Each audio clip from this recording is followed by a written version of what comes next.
All right, back at it again. Episode 6, Touching Tips. What's up, guys? Ryan and Brennan, let's get that like, share, and subscribe count up. We've been falling off on that. Yeah. About to spam all of your inboxes on Messenger with the direct link to things. Yep. Yeah. Force you to watch it here. I'm sure you guys are getting the shit annoyed out of you, but fuck you. All you have to do is hit the fucking link and you're done. Yeah.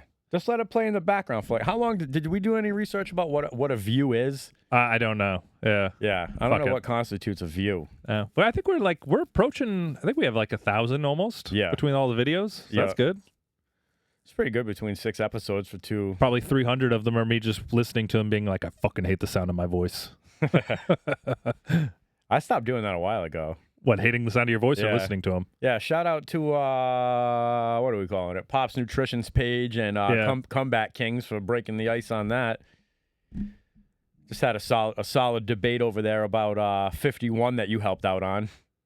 51? Yeah, like who's the because Okay, yeah. we'll have like a debate about who the best player with that jersey number is. What'd you guys And, land on? We landed on Was it Butkus? No. No? All right. No. But I don't know. I don't think that should be scoffed at. We went with The only reason I didn't go Dick Butkus is just because it wasn't my era. But, like, he's a fucking widely regarded as the best fucking linebacker to ever play. Yeah.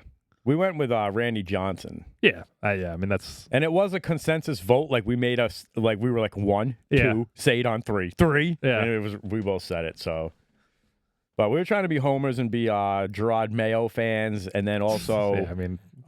throw it up to like the dynamic of Randy Johnson joining the Yankees as 51 with Bernie Williams also being 51.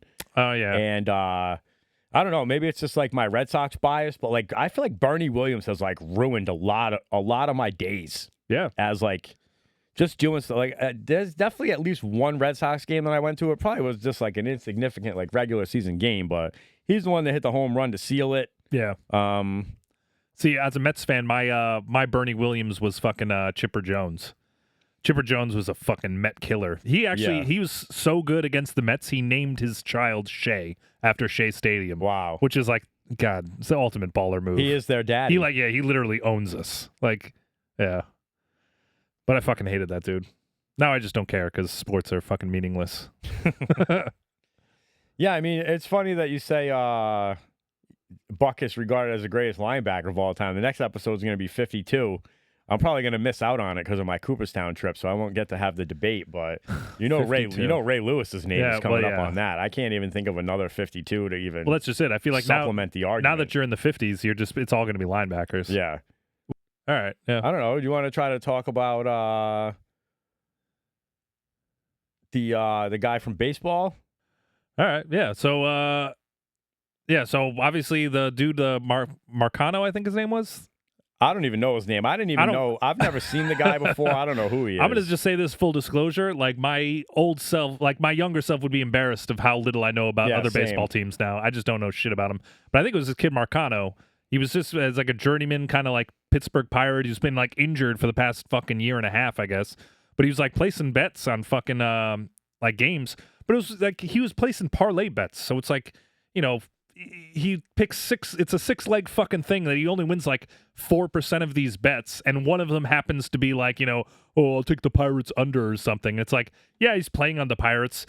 I guess he kind of has inside information about the Pirates, but to what degree I don't know because he's only winning 4% of these fucking bets, and they fucking ban him for life. And meanwhile, Ohtani, I don't know what's going on with that, but that dude just like got convicted or whatever for stealing the $17 million for him. Yeah. That motherfucker was placing $40 million worth of bets over however long he was doing it. It's like, don't tell me that fucking Ohtani didn't know what the fuck was happening. You know, like, dude, there's like, it gets even, if you really want to go down the Ohtani rabbit hole, like there's a few videos on YouTube. I'll try to find them and we can maybe put the links in the comments or something. But it's like, it breaks down like the bet that was placed and like his actions on the ball field. Yeah. And there's more than a few suspicious incidents where it looks like maybe, you know, he threw the game or, you know, he did something stupid and it resulted in that bet cashing, or like if the bet didn't cash, something else weird happened. But it looked like they'd be like, it looks like he's fucking. I said from the start that like fucking the MLB was going to do everything within their power to make sure that Ohtani didn't go down for this. Like even when like people were like lifetime ban for Ohtani, and if you read all the fucking articles now, that the tone is totally changed. It's all like Ohtani was the victim of this of this fucking interpreter or whatever, and it's like. I don't know. That seems fucking suspicious. If somebody in my account, like, granted, my shit is not on the same level as Ohtani, but like, all right, $40 million that of bets were placed, all right? So if you want to expound that over, the guy has like a $700 million in his bank account or whatever. Or he doesn't even have that, actually, because it was before the fucking the big contract anyway. And he deferred all that money, too. So. Yeah, that's another good point. Yeah, so I mean, if you're placing $40 million worth of fucking bets and you aren't really making all of that much money right now, like how the fuck do you not notice that, dude? If somebody was just in my finances placing $1,000 bets like every day, I'd be like, yo, this seems suspicious. Like, why is my credit card getting declined? Yeah. So the idea that Ohtani didn't know is just, I don't know, fucking wild to me. If he doesn't know, then he's the dumbest motherfucker in the world. It's just such a stupid thing for baseball to do, in my opinion, too, because it's like it reminds me of like a situation where I worked at where there was like suspicion of like theft happening. Yeah. You know what I mean? And like it turns out later, like once I looked into like the suspicion more, one of the people who were blowing the whistle about the potential theft was looking like he was on board of doing the thieving. Yeah. So to me, it's like, why is MLB like now being like, oh, we're going to hang this guy out to dry about the betting? And then the more you look into it, it's like he's hurt. He's not even playing in the games. Yeah. He doesn't have any actual ability to affect and they're going to ban him for life. The outcome of that game. They're going to ban him for life. You don't think people are going to start doing like a side-by-side comparison of the other guy that just got caught gambling? Like, I just feel like this is more... That's what I'm saying. It's more fuel to the fire. Like, it's the dumbest thing that they could have done if they wanted to bury the Ohtani thing, is to now have this other... gambling thing. All the talking heads are going to do is start rabble-rousing about this is similar to this and this is similar to this. And I don't know, actually. I don't understand. It's like trying to hide a fire by starting another fire. Yeah, but I think in this instance, it's actually going to work. I don't know. I think they can kind of look at Marcano and be like, see, we're hard on gambling. We don't fuck around. And then meanwhile, it's just like, and then there's like a little news blurb where it's like, Shohei Ohtani's interpreter just got, found guilty of $17 million. And it's like, and like I said, you read those articles and it all paints him as the victim, and it's like, yeah, sure. I mean, I guess he must be the victim because he also is the #1 jersey sale fucking guy in the past 3 years and, opens you up to an entire Asian market that you've been trying to tap into since Ichiro left the league, like, okay. To me, it just kind of screams like they got weapons of mass destruction. Yes. Oh, 1,000%. Yeah. But we're going to go to Afghanistan instead. Like, what the fuck? Well, it's just like, let's take this fucking platoon infielder or whatever the fuck the guy plays and just like completely, crucify him. And meanwhile, the guy whose name or whose face is on the fucking cover of MLB The Show is like, we're going to give him a pass. Yeah. We're going to do everything we can to not uncover the information that we need to convict him of this. I just think, dude, that YouTube, the YouTube video that I watched is damning. Yeah. Like, it's very damning of like, him doing. Let's just be clear. I don't give a fuck if they gambled or not. I'm of the opinion that I don't care at all. Like, to me, it's an entertainment thing. I feel like you should be able to bet on yourself. Like, I feel like you should be able to do that. I mean, I don't think you should, but I think I don't care. Like I said, I don't think you should be able to bet against yourself. Because then you'd be like, fuck, if I win this game, I'm going to lose $20 million. At the same time, if you can figure out a way of like getting through a bookie or getting through some sort of like offshore gambling thing and you're hustling those people, God bless you. Like, I don't give a fuck. Your kid's going to grow up to be Shohei Ohtani now. You're like, go ahead and do it, son. Just don't get caught. No, well, at the end of the day, it's entertainment. Do wrestling fans find it any less entertaining knowing that it's all rigged? No, they don't. They love that shit. Dude. If you're a wrestling fan, you're a fucking avid wrestling fan. Wrestling fans are like the, when people say like, I just want to know what it's like to not have any common sense, they all seem so happy. Like, yeah, ignorance is bliss, man. Yeah.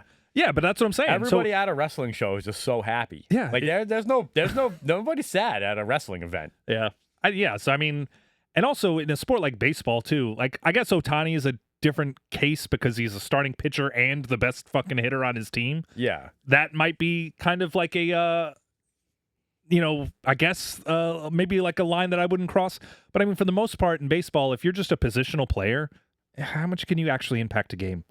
You can go 0 for 4 with 4 strikeouts, and your team can win that fucking game 12-1. Yeah. You can go 3 for 4 with 2 home runs, and your team can lose that game 13-7. Like it's just you're one guy. Yeah, I guess like wins. It's just like wins and losses, I guess. Yeah, well, starting pitching probably is the one position in all of baseball that can really impact a game. Or like you take it on like the brunt, like you're the one that makes the error at the end of the game. Yeah, but even then, you have to make, like, how many times do you just have a fucking 9th inning where the ball doesn't get hit to you at all? All the time. Yeah, so it's like, true, if you're placing a big enough bet on, like, hoping that you have a play that can impact the end of a game, that's a stupid fucking way of going. Like, even starting pitching, all right, I give up 4 runs in the first 1 1/3 inning and I get pulled. Well, there's fucking 7 2/3 innings still left to play that I don't have any impact on. And, like, I was listening to, like, this guy. Closer. That is the one position, I think, where you can, like, actually determine the outcome of a game. That's the one where it's like, if a closer got busted for gambling on sports, at that point in time, I would be like, all right, well, that's fucking shitty. Dude. But it's not just you're not just betting on the outcome of the game, though. You're betting on, like over-unders and shit. If you're a starting pitcher and it's like, hey, like, the under on your earned runs today is 3. Yeah. And, like, you're in a bookie's pocket for whatever reason. Like, all you have to do is make sure that you give up 3 runs in the first inning. Yeah. Like, well, can I ask you a question, though? If somebody does do that, are you ever going to notice? How many times does because that's what I was going to say. Yeah. But, like, I'm just saying, how many times does a starting pitcher give up 3 runs in a fucking first inning? A lot. But what you have to look at is that the betting market is a relatively small market. Yeah. So, like, you're able to see, like, if somebody places like $1 million bet on some meaningless earned run thing against the Astros Rangers, it's like what's happening that right should now? bring up like a red flag. Like, why is this giant bet being placed in the marketplace? And because it's a smaller marketplace, it's easier to see like the ripple effects of everything in that.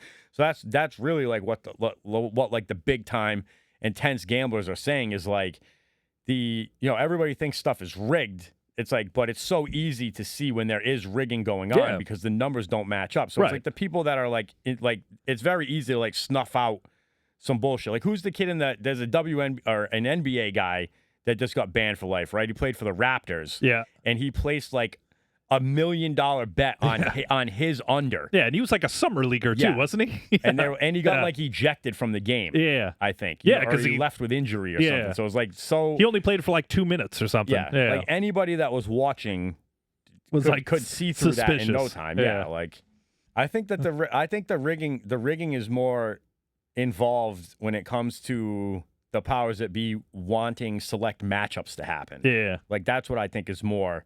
When you talk about sports being rigged, they don't want to see the Florida Panthers playing the Edmonton Oilers because who gives a fuck about either one of those teams? Yeah, like they I would want agree to with see. that. They want to see like the powerhouses play each other. Here's the thing, though. Whenever I hear about people who are complaining about rigging of the fucking games and shit, it's always from Boston fans. They're always being like, no, they don't want to see us win this shit. And it's like, why wouldn't they want to see you win this shit? Like, you're one of the biggest rabid fan bases in the country. Yeah. Like, of course they want the Celtics in the NBA championship.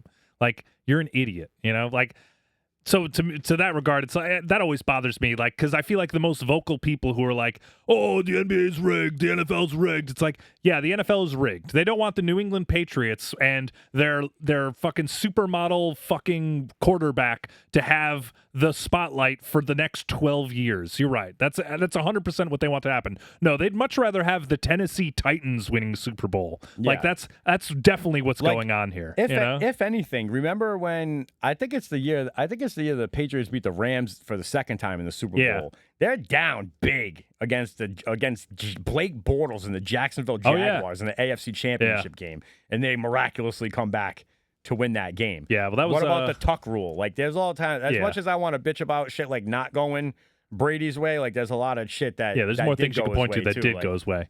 There's more things you can point to that did go his way. Yeah, but I mean, I don't know. Yeah. From a biased opinion, the David Tyree catch should have been blown dead. You'll never convince me otherwise. They were doing that all season long. Yep. And then the Philly Super Bowl, the one that we lost against them. Yeah. There's a controversial touchdown that was like overturned every other time in the league that year. Yeah. Like this not following through with possession post tackle or whatever. Yeah. The Calvin Johnson rule. Maybe like a Dez Bryant happened to Dez Bryant. Well, yeah, well, Calvin Johnson, that happened to Dez Bryant, the Packers game, but that was the Calvin Johnson rule originally. It happened to him. Well, Calvin Johnson was the first one who's they played we were playing the Bears, and he caught the ball in the fucking end zone, walked out of the back of the end zone, and then like slipped on the turf and just kind of put the ball down.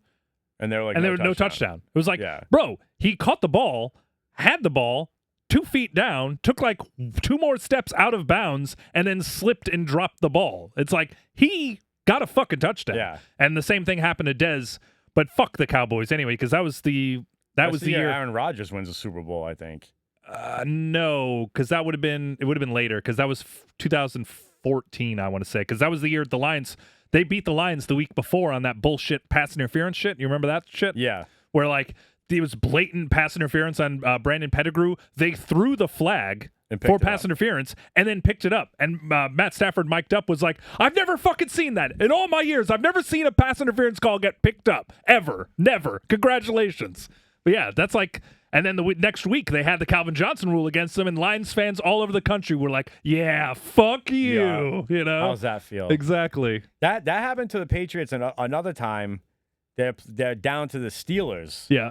And their tight end, I think his name's Jesse James, maybe. Yeah, Jesse James. But he catches a touchdown. Yeah, at the 1 yard They line. overrule it at the end. Yeah. And I think that was to go to the Super Bowl, if I'm not mistaken. I don't know. I forget what Super Bowl it was. I think that was a regular season game, but I think that was because the last Steelers Super Bowl was we determined that was the Packer one that they lost. That was the last been Super an Bowl. AFC Championship game. Yeah, well, that's what I'm saying. So I think it was a regular season game, but it was like a deep in the regular season game where like that was going to determine like seeding kind of shit. Maybe. But Roethlisberger, have you ever seen the clip of him talking about that play? Yeah. Yeah, where it's like, who was that against? Weird. Yeah. You know, like, yeah. I aside from like all the rape. Yeah. I've always liked what he's Go on. Go tell me what the rest. Yeah. Outside of a public bathroom. I have a scam though that we used to run at a Papa John's that was in the stadium. But my brother's fraternity worked there, and when I first moved out here, we would work the Patriot games and shit. But back then, like they didn't have any kind of like way of actually inventorying anything, so they would just count everything by how many cups you had. Yeah. So all you had to do was just sneak in like 4 sleeves of fucking Solo cups, like those plastic see-through cups or whatever you get at the games. All you do is just buy those, sneak them in, and then at the end of the shift, you just add those to your inventory, and they're like, well, you sold X amount of beers, so yeah, this is how much money you owe. So we were pocketing like thousands of dollars worth of beer sales. That's sick. Yeah. So, like, yeah, I would go work a Patriot game, dude, and I'd walk with, like, $550 as, like, a 19-year-old. And I was working, like, we were doing that, like, one day every other week at, like, home Pats games. It was fucking sick. I fucking hated working at the stadium, though. It was awful. Actually, no, it was fun, now that I think about it. But as long as the game wasn't fucking cold, like, snow games were the worst. Oh, fuck, those are terrible. How about me? I used to use the rolls of day tape that you would have to label things at Red Lobster to ensure quality control. Yeah. I would take that into, like, the freezer, right? And I would take all the steaks came in, like, freezer-locked, like, perforated. You know what I mean? It's like there'd be, like, 3 fillets on, like, a roll, essentially. Yeah. And you could just rip them off. And I would separate them, and I would use the day tape and just wrap my legs with steaks before I walked out of the restaurant. Just pull my chef pants back down. Wow. We go back to the old Fontana Hall and the George Foreman grill. There you go. And dude, you were cooking steaks on the George Foreman grill? Yeah, on my bathroom vanity, because we lived in like a quad. Like it didn't have a kitchen. You know what I mean? This was a place that there was like a cafeteria with a meal plan option. Yeah. So, you had like a mini fridge and some snacks at the best, but I had the Foreman going on like the fucking there you go. On the vanity, essentially, like the place you'd brush your teeth. Yeah. So I had that going, and, eventually from working at Red Lobster for so long, you just stole a little bit of everything. Like I had their, like, 57 sauce, all their seasoning packets and stuff. And like, oh, yeah. I mean, I would use the fucking any restaurant I was working at back when I was single, like, as, like, my personal grocery store. It's shopping like, store. Yep, I need ketchup, I need mustard, I need Trash mayonnaise. bags. Yeah, exactly. plates, silverware. Yeah. But like I just remember like I would always be, especially my freshman year, I still worked in the kitchen. So like it would be such a joyous occasion when I finally got home from work because everybody's, they're college students, they've been drinking, and it's like I get home and it's like I got all the food ready to go. You know what I mean? I'm chefing up. And, like, I would cook, I would eat, and then I would, like, get in the shower. I would literally lock both doors for, like, 10 minutes and, like, wash the gross red lobster shit off of me, get dressed, and go right back out and start, like, doing beer bongs and stuff like that. Yeah. Like, it was crazy. It was a crazy time. And it was literally just meat. Like, I would never – we weren't cooking any veggies, any rice, nothing. It was just like, we got these steaks that we're going to cut up. Yeah, what is that? Like paleo diet? Is that what that is? Yeah. The mahi-mahi situation's another funny one. My boy Nick, like, the place that we worked at where Howard was the GM, they had all these nice, like, taxidermy fishes on the wall. Like, they were beautiful, you know what I mean? And one of them had just gotten restored, and they hung it back up, and the restaurant hadn't even cut the guy the check yet to do it. And my boy steals it.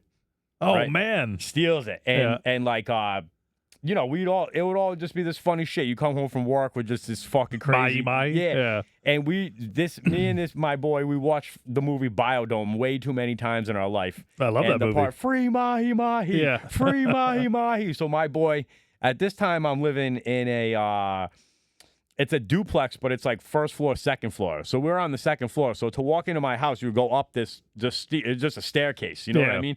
So my buddy backs his car up. He's got a Isuzu Rodeo at the time. How fucking big was this thing? It took up the entire back of his Isuzu Rodeo. Holy shit! I'm picturing 4-foot fish. I was gonna say I'm picturing like the head of it or something on like a plaque that big. This is a fucking huge ass. Like a. How the fuck did he even get that out of the building? That's a whole other story. His girl was like working the bar at the time, and he had her run some type of like distractionary. How the fuck do you distract from somebody carrying out a fucking 9-foot fucking tuna? It wasn't 9 feet. It wasn't that big. But all he had to do was like move a bar stool, get on the bar stool, take it off the wall, and walk outside with it. You know what I mean? And that leads to a whole other funny story where...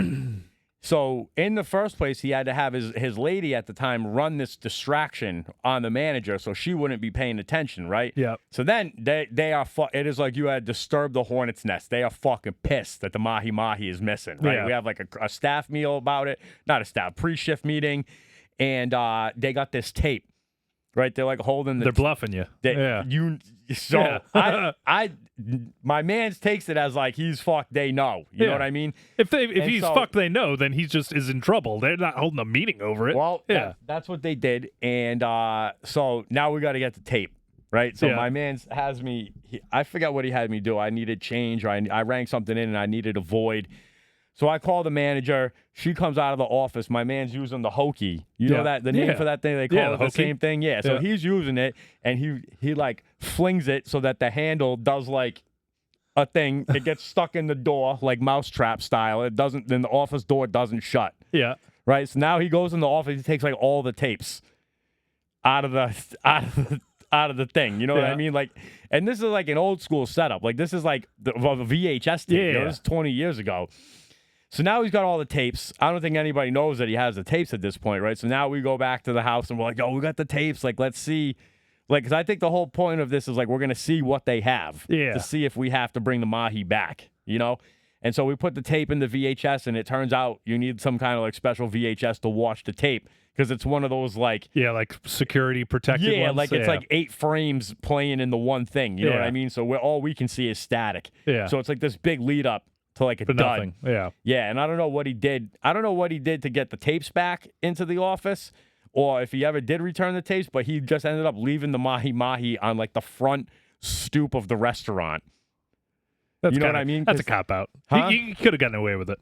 He did get away with it. He did, yeah. I think that's all he really needed. Like I'm just saying, like, I feel like if they knew who did it, they would have he'd just be in trouble. Yeah. That would just be the end of it. Because I think that this is one of the few times where I feel like the management staff was like, even though Howard was like a hard ass and he wanted like, you know, the best for the company and stuff, I think he realized like the ripple effect that it would have of like all the implications. Because now you're going to like fire Nick. If you really look at it, like his girlfriend's a bartender. all of his best friends work here. I work here. Yeah. This is the place where So you might lose like 40% of his staff. Yeah. It wouldn't. Actually, you know what? There's so many people that work here, but I don't know what it is. Maybe he just liked the fact that we were like having a good time. He had this young group of guys that were like, because as much as we did fuck around, like we were committed to like the pillars of hospitality, if you will. You know what I mean? Like we were fuck ups, but like the place was, you'd never know. Yeah. You know, like we were killing it. Which to me is like the mark of true success. It was. So I think maybe, you know. Like anybody could be a fucking not a fuck up if they're a nerd. Like, you know. Yeah. I don't know. Just once in my restaurant life, the managers were like, they had just bring it back. Boys will be boys. You know what I mean? Let them have a little fun. Oh, it's cool. All right. We've seen Biodome. Yeah. Well, for them, their version of Biodome was like Caddyshack. It was like a different generation. They're like, if we fire these guys, we might get some grape smugglers in here. That's and true. We don't want any grape smugglers in here. So, yeah, there is always an element of whenever you're firing somebody, like the devil you know over the devil you don't, you know? It's like, do I have a 51% chance of replacing this person with somebody who it was actually going to be better, you know? Not with me. Yeah, well, that's what I'm saying. Around. Like, yeah. Dude, I think we keep people around that I think there's like an 80% chance we can find somebody better, but they're still terrified of taking that 1 in 5. Providence Place squatter? You don't know about that guy? Well, no, I do. That was the guy who like found like the little like closed off almost alleyway like in the crevice or whatever, and ended up living in like a back room, right? Yeah. Like he had the place all fucking like decked out like an apartment. I want to find him and like bring him on Touch and Tips. Yeah, I'd be down. He created the hospitality inside. Yeah. Well, it was fucking wild, dude. He had like a whole apartment, and then like you look at like the actual entrance, it was like the kind of thing where the door was like 16 feet off the ground. So it was a ladder, dude. So how the fuck do you get a goddamn couch up there? And not even a couch, bro. He had like a china cabinet. Yeah. Like he had stuff up there. He had a legitimate like, nice place. Dude? Like, it's like at one point he had to have like had a pulley and like a concrete drill or something. Oh, yeah, you know for sure. what I mean? Like, there's no way you brought that up a lot. And if he did, it's like shame on them for shutting it down. Yeah. They should have just turned it into like a reality show. Yeah, I mean, at that point in time, like, I bet you fucking people would have actually come to see that shit. Yeah. I mean, dude, have you ever seen the video of like the crackhead putting like a fridge on his back yes, and riding and a like bike riding away? a bike? Yeah. That's incredible. So the town I grew up in, we had a town drunk, this guy Jimmy Cole. It was like the town I grew up in is like a super weird and incestuous town. Like everybody's related to this like one family of like, you know, fucking Connecticut hillbillies. But this guy who was among these like creatures or whatever, he was the town drunk, and we have like a little neighborhood hardware store or whatever kind of thing, like not like a fucking Lowe's or anything. It's like I think it was called like Agway or something. But they had all this patio furniture out and shit, like out in front. So one day he's just getting bombed, and I don't know, he must have had a great idea that, you know, he's going to ride his bike because he can't fucking drive a car anymore. But he's going to ride his bike down there and steal all of the patio furniture. So he's literally like rolling down Main Street with all of these like chairs hanging off his arm, like a table, like literally like tied around his chest, like just riding his bike down the street. The cops pull him over. They're just like, Jimmy, where'd you get all the patio furniture? It's like, you know, just bombed like, yard sale. Yeah, it's like, dude, because we just got a call from Agway, said that you were over there stealing all of the patio furniture. But yeah, dude, this sounds like a clip from like Reno 911. Yeah, it was. Yeah, it's exactly like that. Yeah, but. Yeah. Funny enough, the dude that stole the Mahi Mahi, he would also have like a party prank where you'd go over people's houses and he would steal all of their patio furniture. Yeah. Oh, wow. All right. Yeah, he had like a little GMC Sonoma, which is like an S10 variant. Yep. And he just back his pickup truck up and recruit like a homeboy, and somebody would just like hand it down the balcony. This was in Florida, so everybody's got like this little patio on sliding doors outside. Oh yeah, with the screened-in apartment porch complex. Yeah, so like he would just just hand it down, or like sometimes it would get as crazy as like you'd know the person that lived underneath him. Yeah, and you would need like a third person to like be the intermediary. Yeah, and I would just be like, this is wild. Like I remember one time we did it to this. It was a quad of girls that we worked at that Red Lobster with.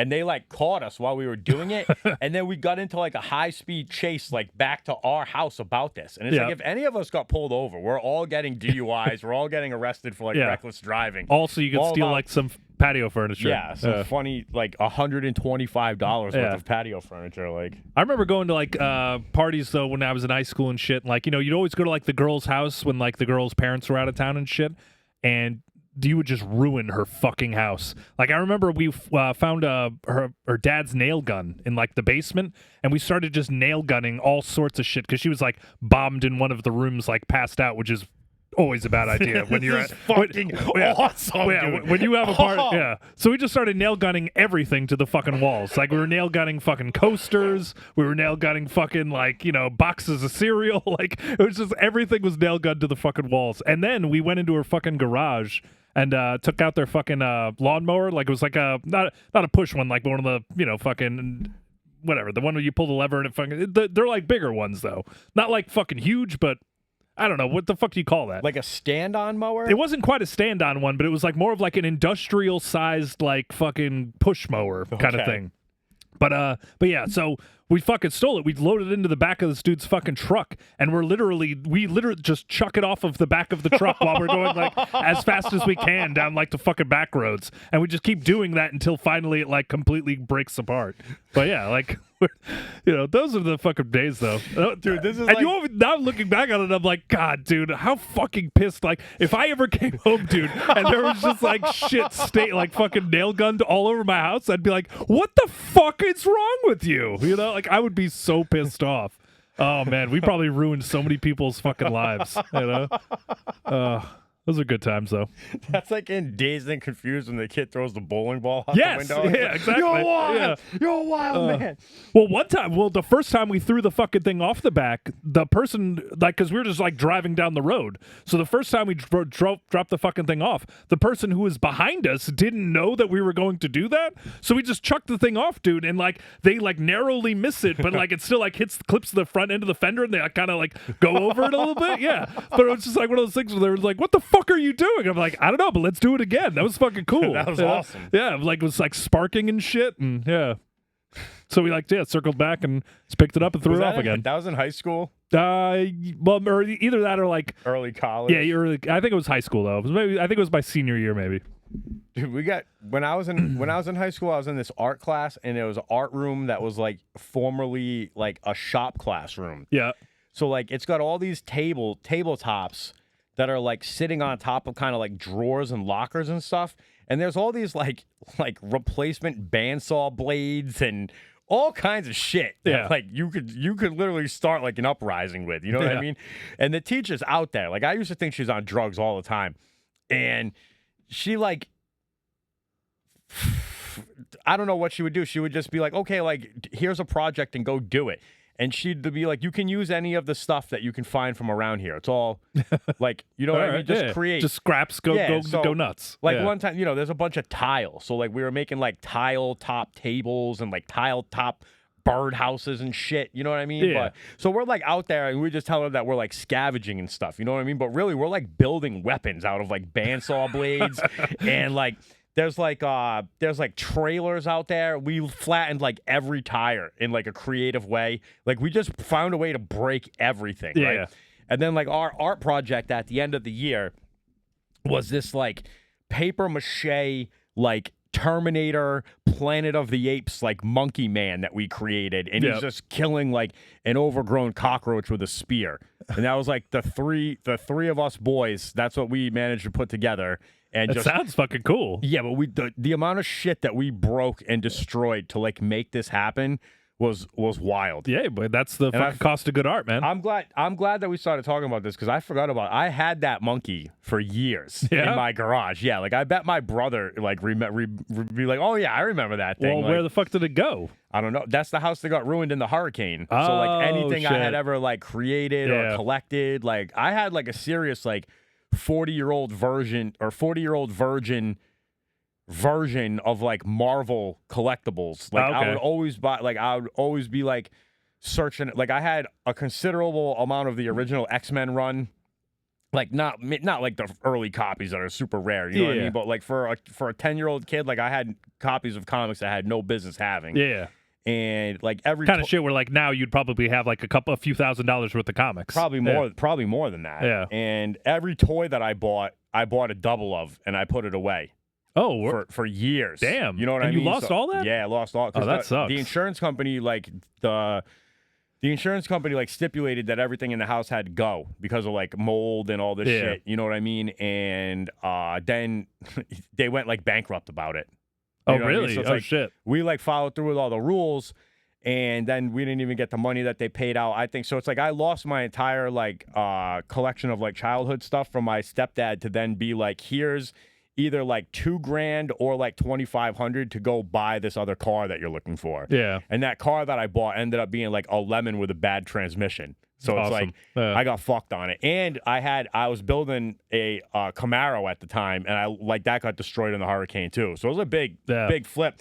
But not all. What kind of Camaro?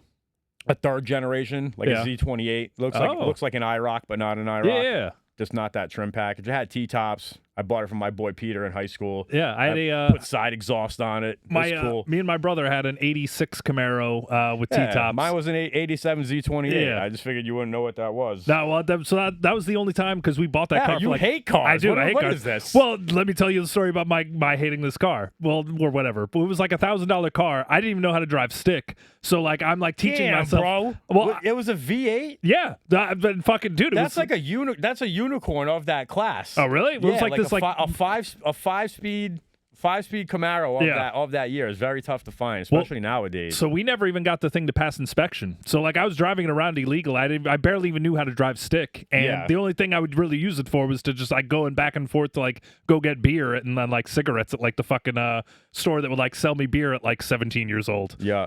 So yeah, that was it. But it was just we never got it to pass inspection because the fucking exhaust system was like completely junk on it. So you just like hear it coming down the road, just like it was up here too. Yeah, what? It was up here too, right? Yeah, all rotted out. Yeah, oh yeah, it was a piece of shit, but it was cool. I have a lot of love for those cars, but those cars are entirely pieces of shit. Yeah, like the radiator is known to be a piece of shit on that car. Most of the time, it came with like a 305 tune port injected piece of shit, like nothing special of a motor. Yeah, it's got a 700R in it. That's a trash ass automatic transmission that fails all the time. Yeah, and it's made of metal, where all of its competitors at the time had all switched over to fiberglass by then. So like the Mustang of the same time weighs like 800 to 1,000 pounds less than this car does. Yeah.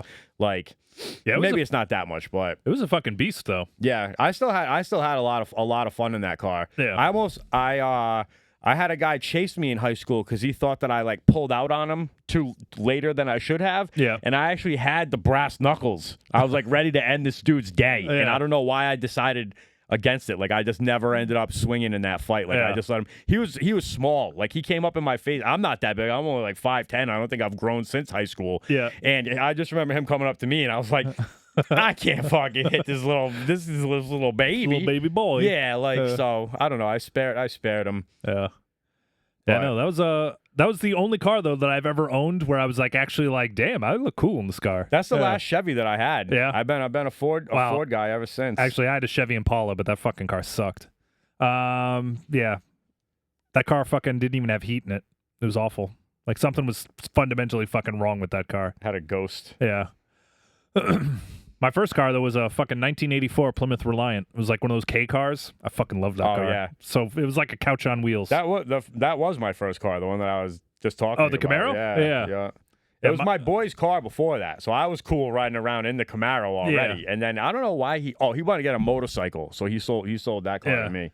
My car was everyone called it Marge. It was like the grandma mobile. Loved that car.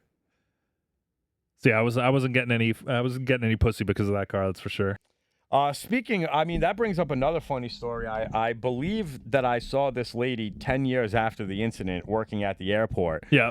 It's another Not Your Average Joe's story. A lot of spicy Not Your Average Joe's stories this week. But I'm pretty sure that my long-lasting memory of her is that we all went out to Fat Bellies as a group, and then she ended up getting fucked by a former heroin addict behind a dumpster at a Fat Bellies. That's Sounds pretty nice. And yeah, so I see her sitting down with a man at the airport, clearly about ready to like go on vacation or honeymoon or something like that. And I'm just like, nice. Yeah. Nice. Yeah. That's always... we got a Rasta man appearance. What up, dude? We got a Rasta man appearance. He's got no manners. That is always the funniest thing, especially about working in the restaurant and the dawn of social media. Like, being friends with the girl on Facebook who, like, 3 of your buddies, like, literally triple teamed, and now, like, she has, like, 2 kids with some dude. Yeah. It's just like, how much does that guy know? Like, I bet you she didn't tell him about that, That's like another, like, terrible thing to say. Like, you see them, they have kids, and I, like, see these 2 little girls, and I'm like, they're going to grow up to be such whores. Yeah. Oh. Oh, wow, that's funny. That link was, like, right there. It was right there to talk about. What? Right here where the cursor is. Oh, yeah. Well, there you go. Read it on the bio. I was like, as soon as I wrote this, her baby daddy comes back and got a drink from me. Yeah. That's another thing I noticed at the airport, too. Like, why is everybody so fucking fat at the airport? Like, is everybody on their way to a fucking life-changing surgery? Yeah, well, like, I don't understand. Like, I see these people, like, because most of the time, you're seeing people only walking one way. Yeah. You know what I mean? Like I had this discussion with my wife. Like, Providence is not a huge intermediary place.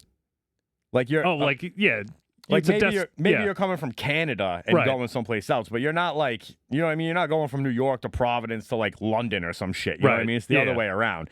So most of the time people are like coming down the concourse instead of like coming this way. Like, I'm waiting on probably 75% people leaving, only 25% of people on the in between. Yeah. And it's just like everybody I see coming down that thing is just waddling their life away. They got the slowest walk I've ever seen. Like, I don't understand. I don't even understand how, like, what do you do for work that you even generate any money to be able to be going on a trip when you're like that much of like a physical piece of shit in life? Yeah, well, like nowadays everyone, first of all, works behind a fucking desk and all they do is sit on their ass all day, and then on top of that, we eat food that, like, in other European countries, like, is literally fucking banned. Like, they're like, we wouldn't feed this to fucking dogs, dude, and you guys are eating it like 3 times a week, Well, just saying. When Nancy Pelosi's inside or trading on Kellogg's, everybody's got to eat cardboard cereal for breakfast for the rest of your life. Yeah. So, well, I'm just saying though, that's what adds to obesity. Honestly, dude, when I fucking when COVID hit and shit, and like I was like not working as much as I used to, because prior to COVID I was doing what I'm doing now, where I'm working 5-6 nights a week and shit, but when COVID hit and like we were just out of work, dude, I gained like 30 fucking pounds because like I just wasn't walking as much as I used to. Like, even just the work like on your feet behind a bar, like going back and forth, like it doesn't keep you I can't run a fucking marathon, but it does at least like burn enough calories where I can kind of like maintain like a healthy body index, Yeah. Like, if I'm not doing that, I could balloon to be like 250 pounds easily, like it's just not the sedentary lifestyle of American life is kind of like, if you're not working out every day and you're working an office job, you're just going to become a fat piece of shit, basically, I truly am like one of the 1%ers in everything. In what way? You know what I mean? Like, I don't work behind a desk. I don't work from home. Yeah. Like, yeah, but you work on your feet. I'm not being a, even when I was out of work though, like I made up that little bootlegging business and I was doing that. And yeah, but even then, like you weren't doing that like in terms of like a busy service though, where you were moving back and forth. But what I was doing though? I was like, I don't know what the right term for it is, but I'll say terraforming like my backyard. Yeah, like, I was putting in some manual labor. I was putting in like farm boy work. Yeah, you know what I mean, like the whole time. Yeah, so you're probably in the best shape of your fucking life then. I probably was. Yeah, like I'm definitely fatter than I was when I was during quarantine. Well, now that I'm getting older too, like this shape I'm in, which is not good shape. This is still like peak me, because it's just like I don't have time to go to the fucking gym or anything. And even if I did, I wouldn't fucking anyway. So I don't know. I bought a gym setup, and it's like I've been working so much. I feel like I can't get away from that spinal stenosis diagnosis that I got. Yeah. You know what I mean? It's like, if you're gonna work this much, it's gonna come with like you not being motivated to like go to the gym or be in shape. Right. It's like, even right now, like I have like this like, I don't know what you would call it. Maybe it's only maybe 15% or 20% of like a dead arm, But like just sitting there with this like the whole time, just having like a dead arm from it. It's like this doesn't happen when I only work 5 days a week, right? Or 4 days a week in a double or something like that. Like this starts becoming an issue when I start stacking 13 days on top of 14 days on top of 13 days on top of 14 days. Like, and somebody asked me to work today, and aside from actually enjoying this part of my life doing this show, I was like, it didn't even occur to me that it was Wednesday when I made the decision to say this. I was just like, I'm not working 7 days this week. Yeah. I'm sorry, I'm not your huckleberry or whatever that is that we've talked about before. You know that has some kind of like fucked up meaning? Well, isn't it just in reference to Huckleberry Finn? Nah. No. It's like I think it's like the term is like derived from like the people carrying your casket or something like that. Oh, like hucklebearer? Yeah. I think I have heard this. Yeah. So like so basically like that dude when he says that is like, I'll carry your casket for you. Yeah. Which is like pretty solid to say of somebody you're about to take out. So you know what I mean? Have you seen Tombstone or you haven't seen Tombstone? I've seen like bits and pieces of it. Yeah. Fucking Val Kilmer in Tombstone is like I said, it's all time to me. Like that's one of like top 10 movie roles I've ever seen. Like just enjoying the shit out of that movie. I'd recommend it. Fury Road too. Like you have to see that. I know movie. You sent me the hack, and now like it's funny that you sent me that when I go on our website, or on our YouTube page because I'm like, did we get one more subscriber today? It's like that comes up all the time. Yeah. So like whatever the algorithm is between our phones talking, it's like they want to see. You want to see this movie? Is there some bad guy that's like constructed to be like? Oh, Immortan Joe. Yeah, he's a fucking Immortal Joe. Is that I think his name is Immortan. Whatever his name is, but that's what keeps coming up, like the physiological breakdown of Joe. And I'm like, dude, what the fuck? This dude, he's a fucking badass this villain. Shit is listening to fucking us. Tom Hardy's a fucking badass in that movie. Even Charlize Theron's a fucking badass in the movie. The movie is like all made with like practical effects too, which is awesome. Like you look at all those car chases and all the cars that like blow up and shit, and like some dude died like as a stuntman, I think, during the filming of that movie because the shit they were doing was fucking nuts. You got to see it. It's fucking unbelievable. Like from start to finish, it's just fucking awesome. I mean, if we're ranking movies on like some dude dying in the movie, it's like The Crow has to be number one. Yeah, everyone remembers that. Yeah, and then that soundtrack from The Crow is a fucking awesome soundtrack too. Like you forget like how much like '90s movie soundtracks just banged. You know? I don't know, bro. I feel like that brings up a point, right? Because what's the biggest banger from the Crow soundtrack? Oh, Big Empty, Stone Temple Pilots. Oh yeah, I thought it was going to be some type of Bush song. Yeah, well, I mean, it's kind of that same. That same time period. Because like I had wrote down a thing about jamming out to a Bush song, and then like my inner patriot took over, and I was like, "Fuck these World War II piggyback ass bitches." Yeah, I mean, go get me some tea from the bottom of the harbor. Yeah, Bush is fine. Bush is all right. Yeah, but then if you're gonna like not like Bush because of your inner patriot, then it comes with the death of Dire Straits.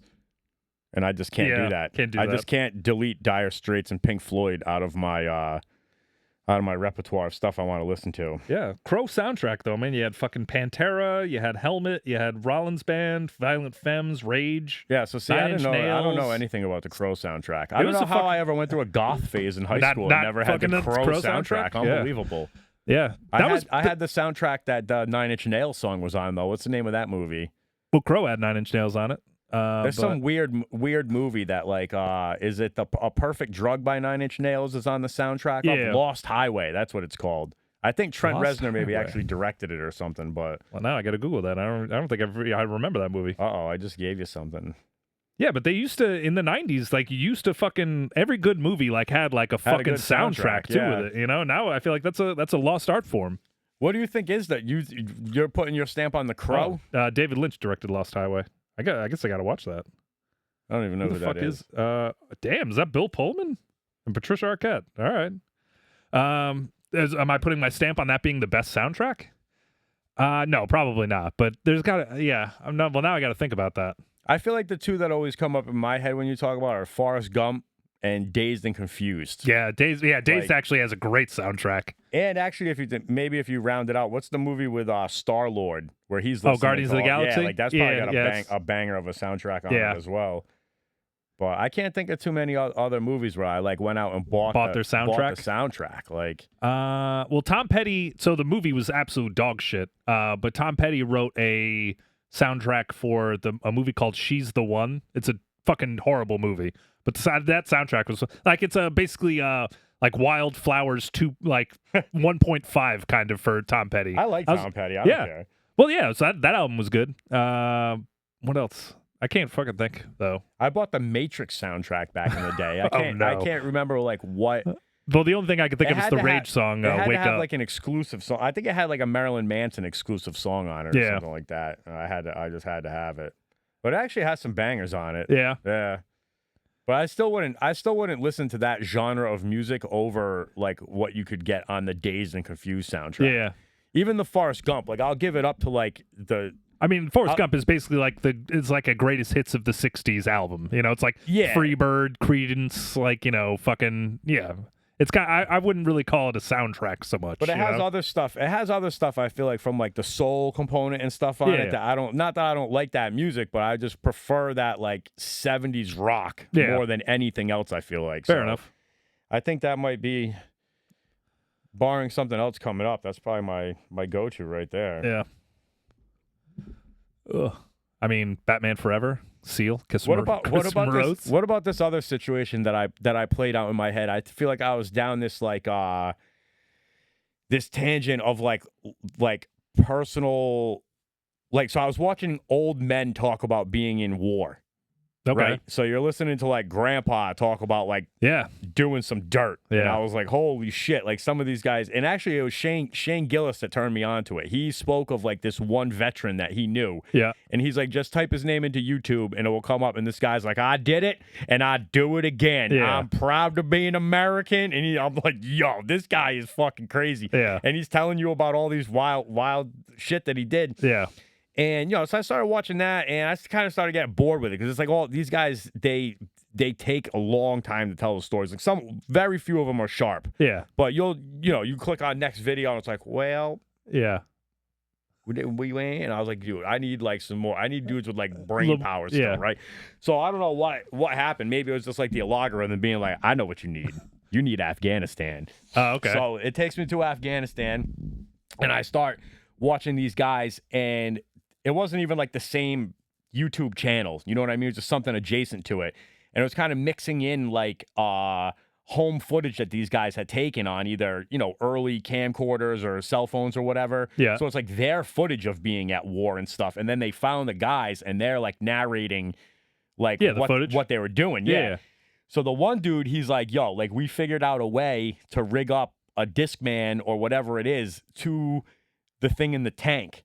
So now they're listening to like modern music while they're rolling out, committing war crimes. You know what I mean? Like they're listening to Disturbed, be like, oh, yeah. And I was like, dude, that's fucking awesome, bro. Like that is so cool.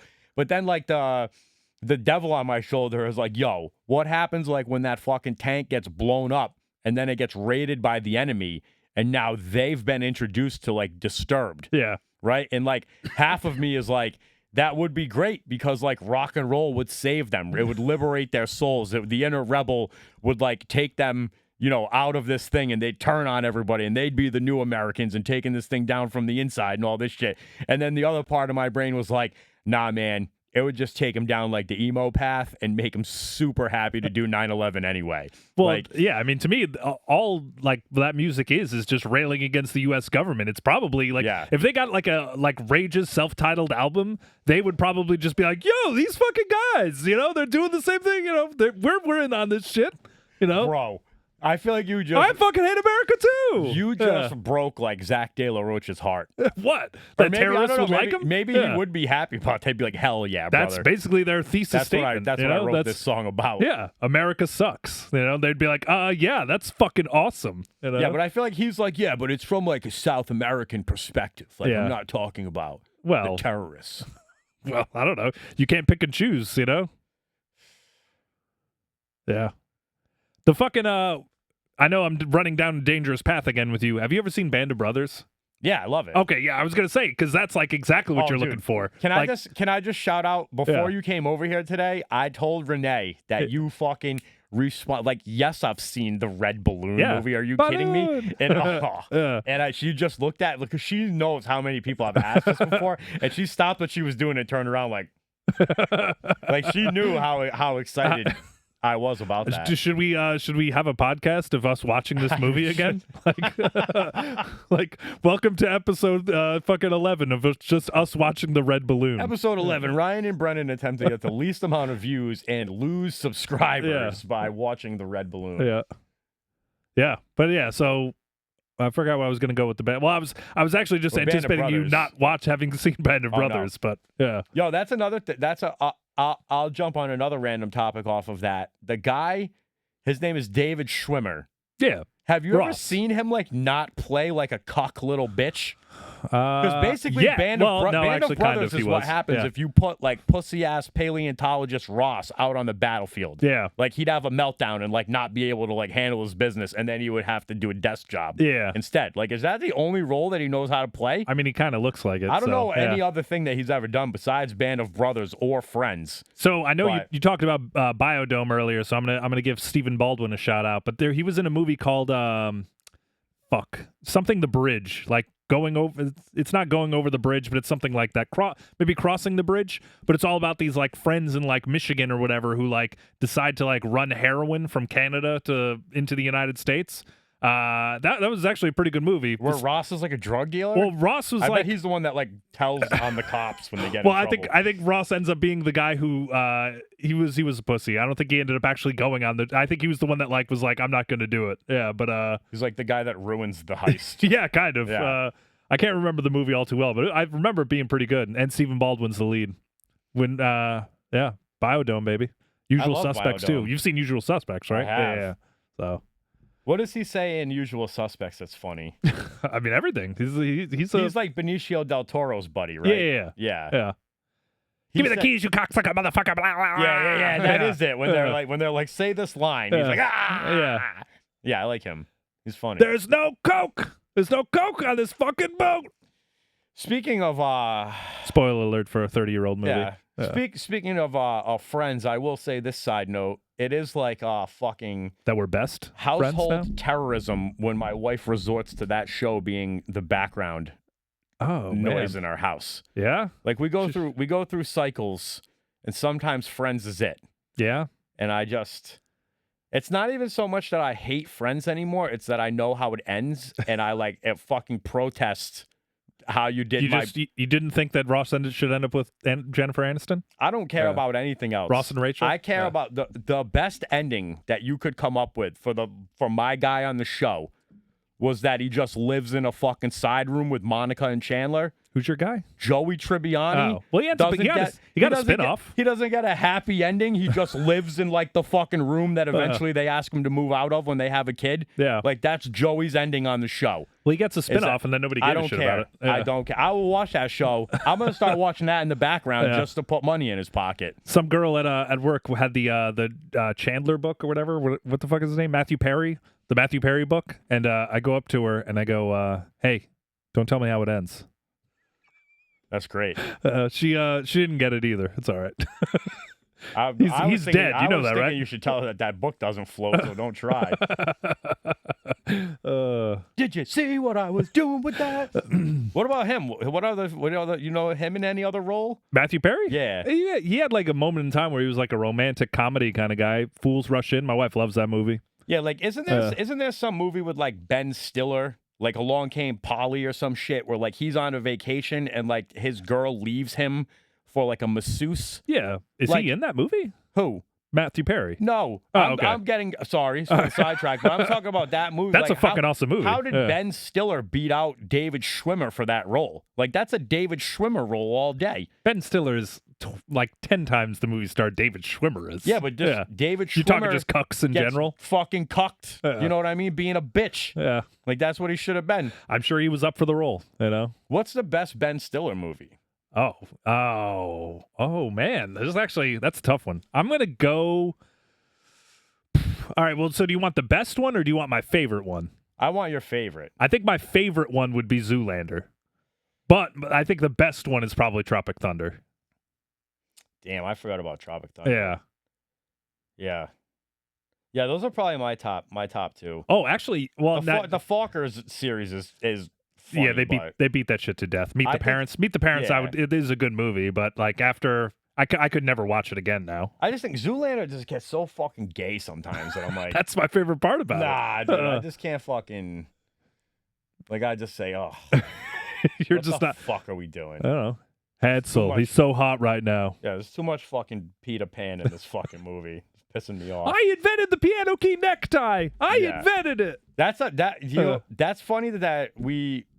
I don't know who we talked about. Were we talking about top Will Ferrell movies? No. I was talking to my wife about this. Yo, shout out to the Gristmill on Mondays. Their prime rib special is fucking awesome, dude. You get like a giant piece of prime rib, 2 sides, a beer. Have I wandered into an ad? What is going on right now? I'm just saying, I had a great I worked all those like 13, 14 days in a row, and I really needed a good meal. And I went there because somebody posted a picture of the prime rib, and I went there, and I got exactly the experience that I wanted. Okay. And that never happened. So shout out. Check them out on Mondays. It's good shit. Fuck shout outs. I want ad revenue. Yeah. Maybe we'll do the next show from there. All right. So anyway, we go there, and I had recently seen a meme that said that Adam Sandler churning out like the first like 4 great movies? Billy Madison, Happy Gilmore, Big Daddy, Waterboy. Waterboy, yeah. There's other ones in there though too. The Wedding Singer. Yeah, Wedding Singer. Like they name those movies and they're like he made these movies in 4 years, and it's like that's like Jordan's run. Whatever. So that we were talking about that, and then that got me into like Will Ferrell, how he was like. I feel like Will Ferrell got me into like comedy movies. Like in my senior year, I saw Old School. Yeah. And like Old School took me into like Step Brothers. It took me into the Jackie Moon movie. Took me into The Other Guys. Yeah. You know what I mean? I love Will Ferrell, but this might be a hot take, but he's not a lead. Like any movie that Will Ferrell is like the main character in is not very good, in my opinion. What movie is he the main character in? Well, like Talladega Nights, like is fine. I think it's like an okay comedy. But that's what I'm saying though. Like I feel like Adam Sandler in that stretch of movies, like he is to me, Adam Sandler is way better than Will Ferrell. Adam Sandler. I'll say that all day. I'm just saying though, during that stretch of time, he was the main draw of those movies. Like Will Ferrell in Old School, that's an ensemble cast. Like Vince Vaughn's awesome in it, Luke Wilson's awesome in it. That's a great movie. Any other thing that he does is like he's the funniest in like cameo roles. But Will Ferrell. That's the difference between like Will Ferrell is like a 9 that hires 10s. Whereas, like, Adam Sandler is like, I'm just putting my boys in this because that's what I want to do. Oh, yeah. So I'm not going to hate on him for that. You ever see Grandma's Boy? But I feel, bro, yeah, are you fucking kidding me? Well, dude, I have to fucking ask you every time now because you've missed, like, entire, like, cultural experiences. Yeah. It's like sections of the video store. That I was like, no, I'm over here. I'm over here for this decade. Yeah, I don't know, though, dude. Like, Talladega Nights, he plays off of John C. Reilly the whole time. Yeah. Same thing with Step Brothers. Yeah, but even though Talladega Nights, I feel like is more Will Ferrell with John C. Reilly as like the secondary character, whereas Step Brothers, I feel like is both of them on equal footing. You know what I mean? Yeah. Like Will Ferrell is funnier as a 1B or a 1A. You know, like he needs somebody else. I just feel like that's kind of his like. I don't know. I mean, they both came from like SNL, but I don't know. I also feel like Adam Sandler wanted to start making like serious movies when Will Ferrell's movies kind of came to a rise. So it's like as Adam Sandler's wave was kind of receding, it's like Hollywood filled this in with Will Ferrell. And I was like, Yeah. And then like when did Adam Sandler really start making movies again? Like that one where he's like a dirtbag, like a gambling. Oh, the Uncut Gems? Yeah. I never actually saw that movie, but the other movie that those two brothers make or whatever, they're like brothers who made those movies. They made a movie called Good Time with the dude who plays the new Batman, Robert Pattinson. Who's like Twilight. He's in it. It's a fucking awesome movie. Like I don't know. It's like a goddamn panic attack the entire time you're watching it. I recommend that one as well. That. Yeah. It's the whole movie. You're just like, you are literally on the edge of your seat. I like movies where you're trying to like figure out what's happening the whole time. Well, so it's, the movie is Robert Pattinson and his like, I think he's like kind of like maybe autistic or like somewhere on the spectrum or whatever. His brother like rob a bank, right? And then afterwards in like the getaway car, the dye packet explodes and they're covered in blue paint. Now they're in the middle of New York City, covered in blue paint, and then like now it's just like we got to try and figure out how we're going to get away with this, basically. And like that's where it starts, and then it like follows him over the next like 24 hours of all this shit. His brother gets arrested, so it's now just him. Like it's a fucking crazy movie. Like highly recommend. I gotta check that out. And it's very like I don't know if it takes place in the 90s, but I feel like everything was like felt like 1997 in New York City. Like everyone's in like Echo gear and shit, and like it just like was like a you know, it must have taken place in the 90s because I don't think anyone had like cell phones or anything. Bro, I have an eBay search saved for black Echo hoodie. Of course, that pops up every now and then. I've been like looking for that vintage one that I had back in the day. I'm like, it's gonna come up eventually. And I'm shocked you don't have an entire wardrobe of Echo shit. Like you 100% strike me as the guy who rocked like the red Echo fucking sweatpants. You know? No. Well, that wasn't you. Black, bro. Well, you got to fucking... There's a whole world of colors out there, man. There's a whole spectrum of them. Why don't you fucking venture out? I did for a short while. It's like I started in the 3rd grade and went until like the 7th grade maybe with black. And then from like the 7th grade, maybe like all the way until like even like my sophomore year of college, I would wear colors. And then I don't know. I just went back to the black. I'm going to the... to the hall or Cooperstown with my dad. Nice, awesome. And so we might have to do Thursday next week. No, that's cool. I used to go to Cooperstown every year. Me and my brother. It was like a yearly trip for us. We used to go down for like the Hall of Fame weekend and shit when like the inductions happened. It's a fucking awesome time. Actually, shit. Or no, actually, I think it's usually in like the middle of June or middle of July. I mean, yeah. Or yeah, actually, now that I think about it, I think it's usually like fucking All-Star Weekend. I think is usually it. That they do all that shit. But it's a fucking, like, I highly recommend if you ever have a chance to go, like, even if it's a fucking player you don't give a shit about, it's a cool experience. Like, the whole town, like, fills up with, like, 80,000 people. And, yeah, it's fucking wild. Now that I think about it, I'm going to fucking do that with my kids. I forgot all about that. Yeah, me and my brother saw like Ozzie Smith inducted. We saw fucking Paul Molitor, Cal Ripken, Tony Gwynn. Who else do we see? We saw fucking Mike Piazza, Gary Carter, Eddie Murray. Like there was a stretch where like we were going every year for like 6 or 7 years maybe. It was fun though. You just get fucking bombed and just walk around like and fucking there's like tons of baseball shit and baseball shops and shit. Yeah. See, it's a good time. And then you drive around go-karts.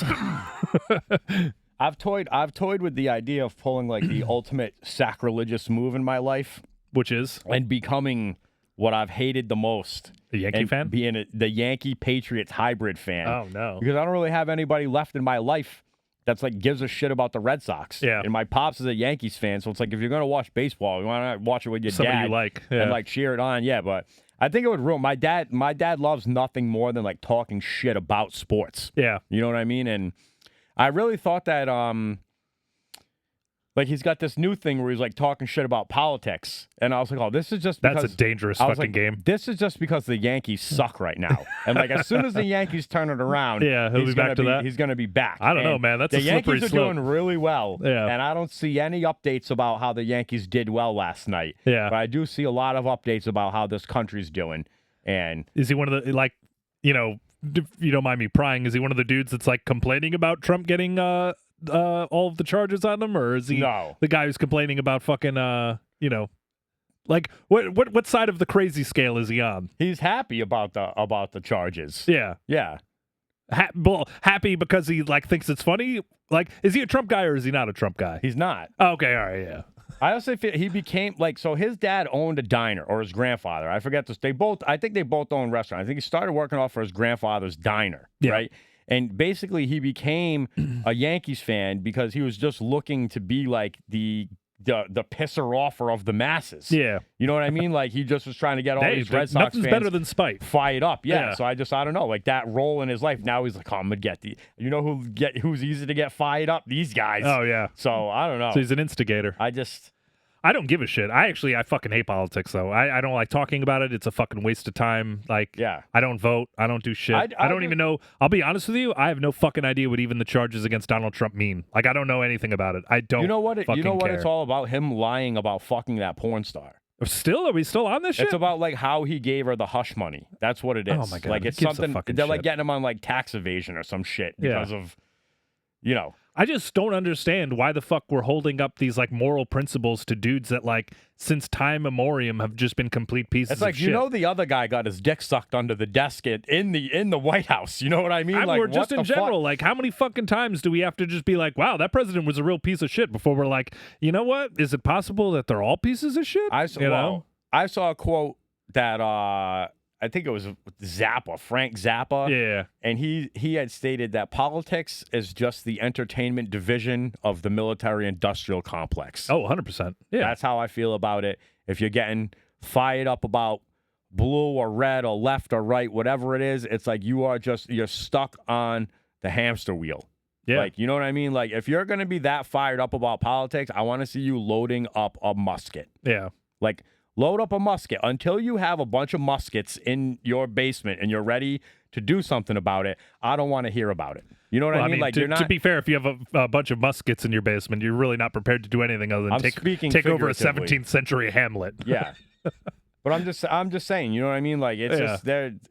If you really step back and look at things, if you want me to go all lizard people and inform you about how this is all a fucking giant sham, like. Yeah, I mean, it's all so distraction. Like, you literally think like the people that have the power are like these million monkeys voted this way, but these million monkeys voted this way plus one. So we're going to do this. Like, they're just going to do what they want to do. Yeah. You know what I mean? Like, well, they're just going to frame it to you through the voice of a puppet that you like or that you don't like. Like, well, not to mention there's enough money in play right now where like people like seem to think that it's going to always be like it's a Republican versus Democrat. It's like, no, man, both sides are bought and paid for. It doesn't matter. Like, but if you keep people fighting about things locally, they'll never be able to affect change globally. Yeah. And that's what they're doing. If you ever want to read like a book that's kind of interesting, the guy himself is a little problematic, I guess, or a lot of his opinions and viewpoints have kind of like come under the microscope in recent years, or really like since he wrote the book.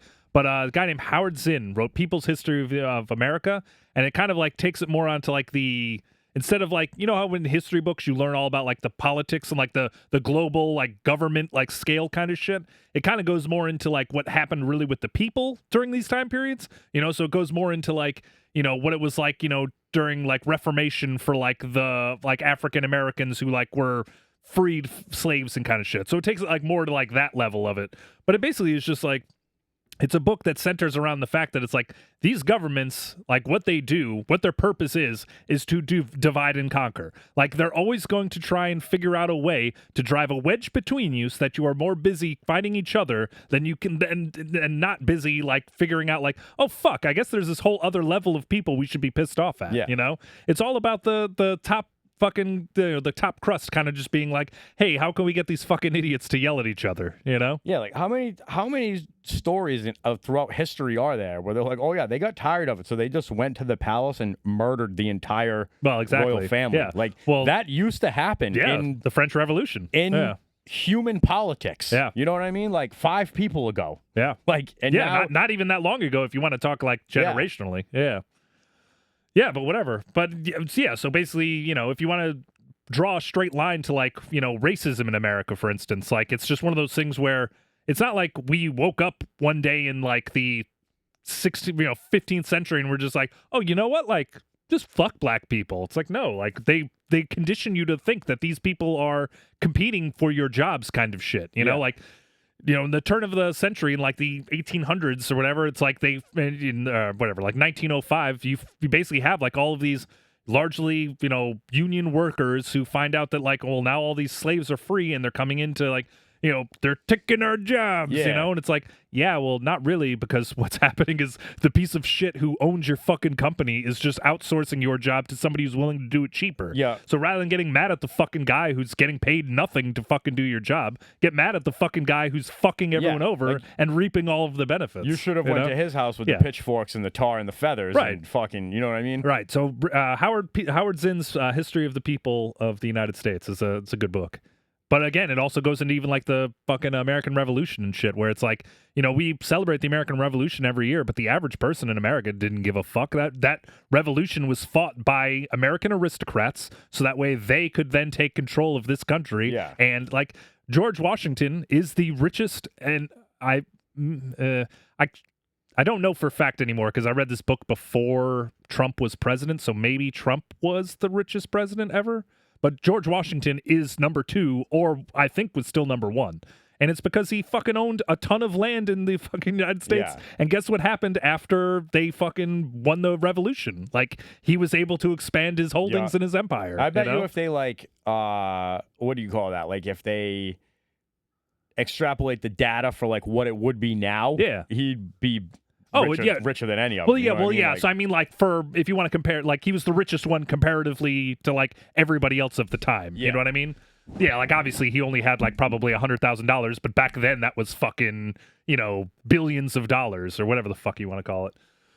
But yeah, but we always like say like, oh well, George Washington's our best president. Can you believe that he gave up control? It's like, he didn't give up control. Motherfucker had all the money. It's like all he did.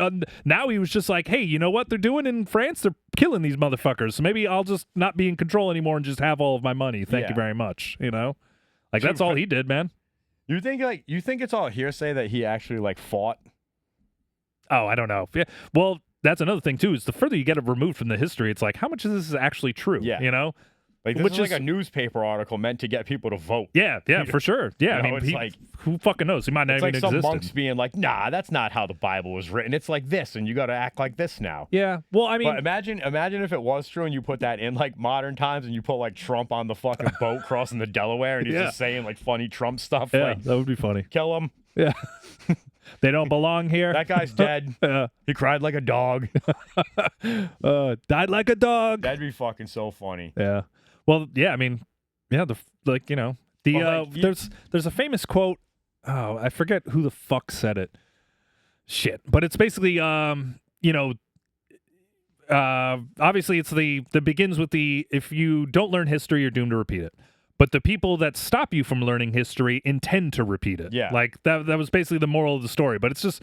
Yeah, I mean, how many, we don't have social studies in school anymore. Yeah, or if we do, they don't, well, even then, they always taught you what you wanted to hear, or what people wanted you to hear, like, it's not like they go into the bombing of Dresden in your social studies class, they never tell you about the shit where it's like, hey, you know what, maybe the United States isn't the best in the world, like I had to learn about the United States, like, bombing its own land from a movie. Yeah. You know what I mean? Like, I was like, wait, what's happening right now? They're launching shit from warships into New York? Like, yeah, they did that.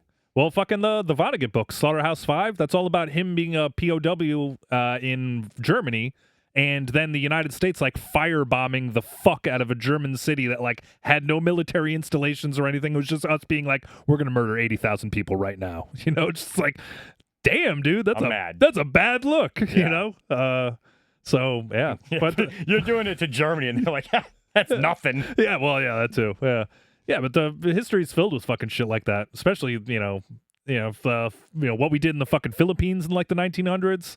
We just went in there and we're just like, hey, we're freeing you from Spain's rule. And they're like, oh, word. And they're like, but by the way, now you're in our fucking control, pal, Like, we genocided those fucking people, So, yeah. I don't know how I got on this subject, but I get fired up whenever we talk about this shit. About what?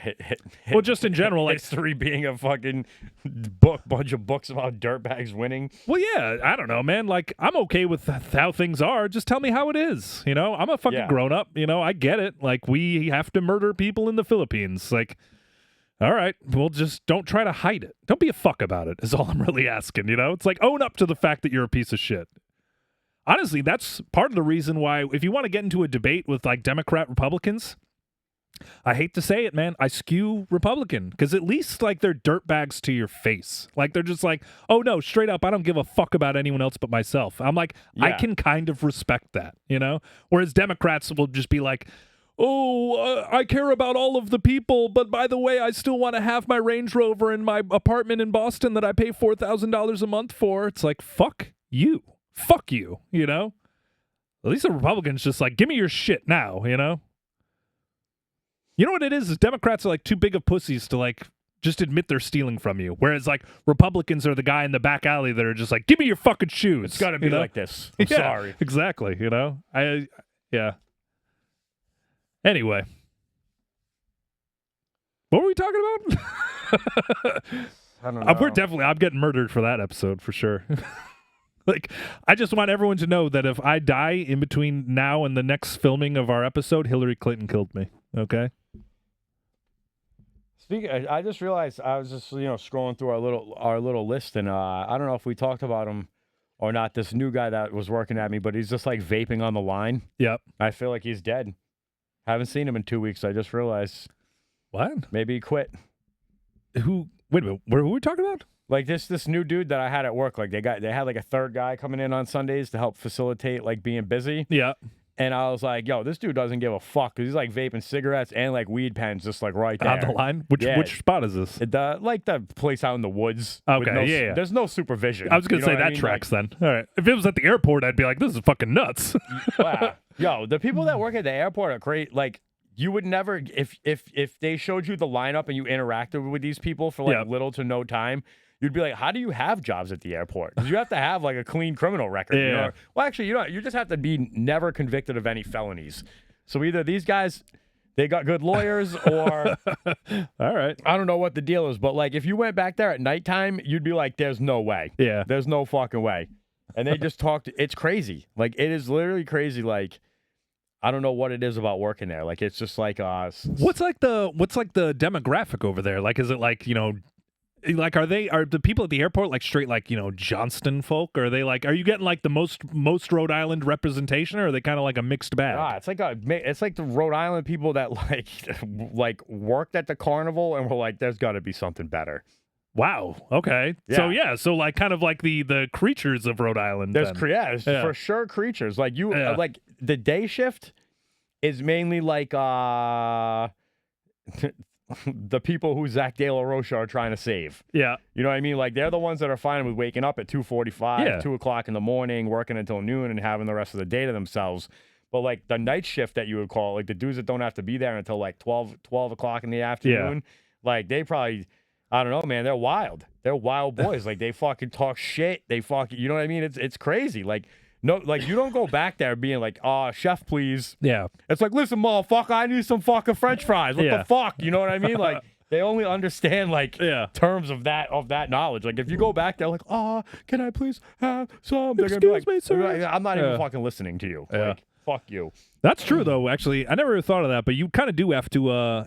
You have to like exert your dominance in the restaurant business. Otherwise, you don't get shit. Like, if you go back there, and especially if you're like new on a line or something, or new like in the fucking restaurant, if you come at them with that like that little bitch energy, like you're just you're never gonna get anything from them. You kind of have to be like, what the fuck is going on here? Yo, you know who has the biggest little bitch energy? It's fucking Brian Windhorse. Brian Windhorse. He's the reporter that's been following LeBron around since he's a baby. Oh, 100%. Yeah. Like, the guy who literally only has a career because he like is friends with he's basically LeBron's mouthpiece in the media. But I feel like if you pan down to like the shoe section, he's got those white New Balances on, if you know what I'm saying. Yeah, I hear and you. He is salivating at the fact that LeBron James' child is now... He's not going to be shit. No, but he gets to talk about LeBron James' child. Yeah, that's going to wear thin quick, though. Wearing his New Balances and maybe in a nice Subway sandwich or something like that. Didn't this motherfucker like average 4 points in college? Yeah, he like, sucked. Who the fuck is this kid? Like, who cares? He looks. You know what's the funny? NBA fucking sucks. I'll just come out and say that. I fucking hate the NBA now. Yeah. It's such a garbage sport. The reason why are people so surprised that all of a sudden like fat white guys are dominating the league? It's because nobody fucking plays defense and everybody shoots half court shots. That's what I was gonna say. Like, if you wanted to ask me like what's harder to do, like what am I more likely to be able to do?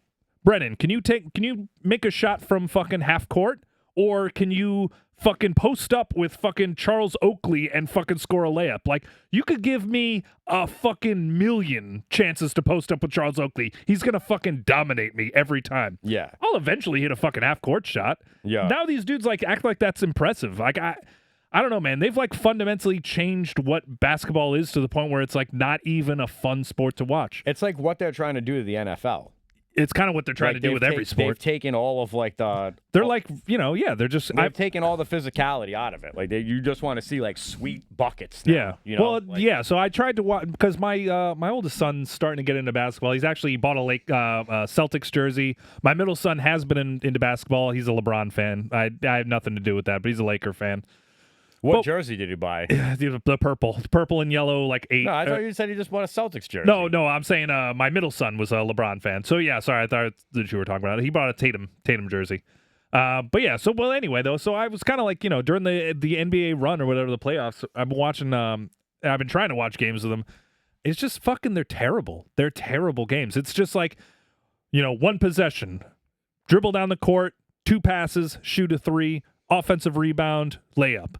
Next possession, shoots a 3, fucking misses, defensive rebound. Next possession, 3 passes, shoots a 3, misses, next possession. It's like, why the fuck is it who gives a fuck? This isn't interesting at all. It's just dudes going out there bombing 3s. Like, who gives a fuck like about watching this beer sport? pong almost. Yeah, and I mean, I get that it's like, that in the modern NBA, that's how you win games because now scores are 137 to fucking 126. But it's like, I don't know, man. I don't want to fucking watch that shit. Who gives a fuck? Like, it's such a boring, stupid sport. I would rather watch soccer. Soccer is a more interesting sport. I'll just go out and say that. That's my hot take. I would rather watch a game for 90 minutes that only has 1 fucking goal in it than watch a basketball game where everyone scores a 3-pointer every fucking 4 seconds and the score's 300 to fucking 297. Who gives a fuck? I mean, I want to watch a game where the least amount of people have clear coat on their nails. Well, that's probably soccer. Soccer's not your game then, probably. I don't know, dude. I think the NBA, like, what is this? What is this? Oh, you think? Yeah, no, it's true. Yeah, it's like sweeping the hip hop culture. Actually, I don't know, like this, like you're a man and now you're going to get your nails done. Yeah. Like, what the fuck is this bullshit? Like, I don't have if you show up with clear coat on your nails and you got a man purse, and you put a whole lot of effort into the outfit that you picked up to show up to the game in, I don't think like if when it comes playoff time and you got to play a team that's assembled some dogs in their life, like, I don't think you're gonna make it. Yeah, like that. I think that's what it is. Like, you got all these like fucking glitter boy, like fashion fucking crossover shit going on. Yeah, and it's like then you give the basketball to like Jokic, and he's like, I have seen war crimes. Yeah. And that's 100% why the white European guys are fucking good, because every one of them has witnessed a genocide. I saw a thing where he responded to a question where they go, "Oh, are you worried about playing on the road?" And he goes, "I have played in Serbia." Yeah, you have no idea. Oh my god, have you seen the footage? They cut to like a Serbia game, and it's like, holy shit, dude! It's like literal fucking anarchy. Yeah. Like it's like a soccer game in like a dangerous South American city. Like they're fucking getting after it. Yeah, they don't fuck around. Yeah, I don't know. I don't get all this. You're playing like a sport about like male dominance, but you're like showing up doing all this fucking girl stuff. Like, I don't understand. Well, that's just it too. Is I feel like the NBA is just like a like you're just like that rich. Like that's just you bought all the cars. Yeah. You did all the man shit that there is left to do. So now there's just like all you got left to spend your money on is girl stuff. Yeah, I don't know. Yeah, I don't know. Well, I think a lot of it though is because NBA players have to like kind of like cultivate an image now where like they're almost like more like social media personalities than they are athletes, you know? Yeah. That's another thing that I've discovered recently that I think is super suspect. What? Like, you're like black dudes with like dreads and like braids and shit. That's not even your real hair, bro. Oh yeah, they're like extensions. Yeah. What? Yeah. What? What, dude? Like you're doing stuff that like girls that get flown out to get fucked participate in. Yeah. You know what I mean? Like you got your nails done, you got your extensions, you got your little purse. It's like, what's next? You're getting on a private plane and you're getting flown out to get fucked. Like that's what you're doing to yourself. Yeah. Like this used to be like a battle. Yeah. Well, yeah. So I mean, now it's like supermarket sweep. Yeah. I don't know. Well, also, have you heard the, I forget who it was. Was it that fucking dude, Pat Beverly? Is that a fucking guy? Or was it him? Somebody was basically talking. No, it was that fucking Austin Rivers. The fucking dude who's Doc Rivers' son or whatever. That, like, mad NBA players can go to the 200 NFL. NBA players can make it to the NFL. Yeah, it's like, right. Well, first of all, he might not be wrong in the sense that the NBA or the NFL is doing nothing but getting fucking like weaker and shit. But still, like, if you want to look around the NBA and tell me any of those dudes are running over the middle and getting fucking their clock cleaned, like in the Ed Reed era of like fucking the NFL, dude, like go fuck yourself. I don't even want to go back to errors. Like right now, like right now, there are linebackers who are fucking mentally disturbed. Doing everything that they can do so that 3 hours on a Sunday, they can go out there and just fly off the fucking handle. Like, there are still fucking big-time hits happening in the NFL. Like, there's no doubt about it.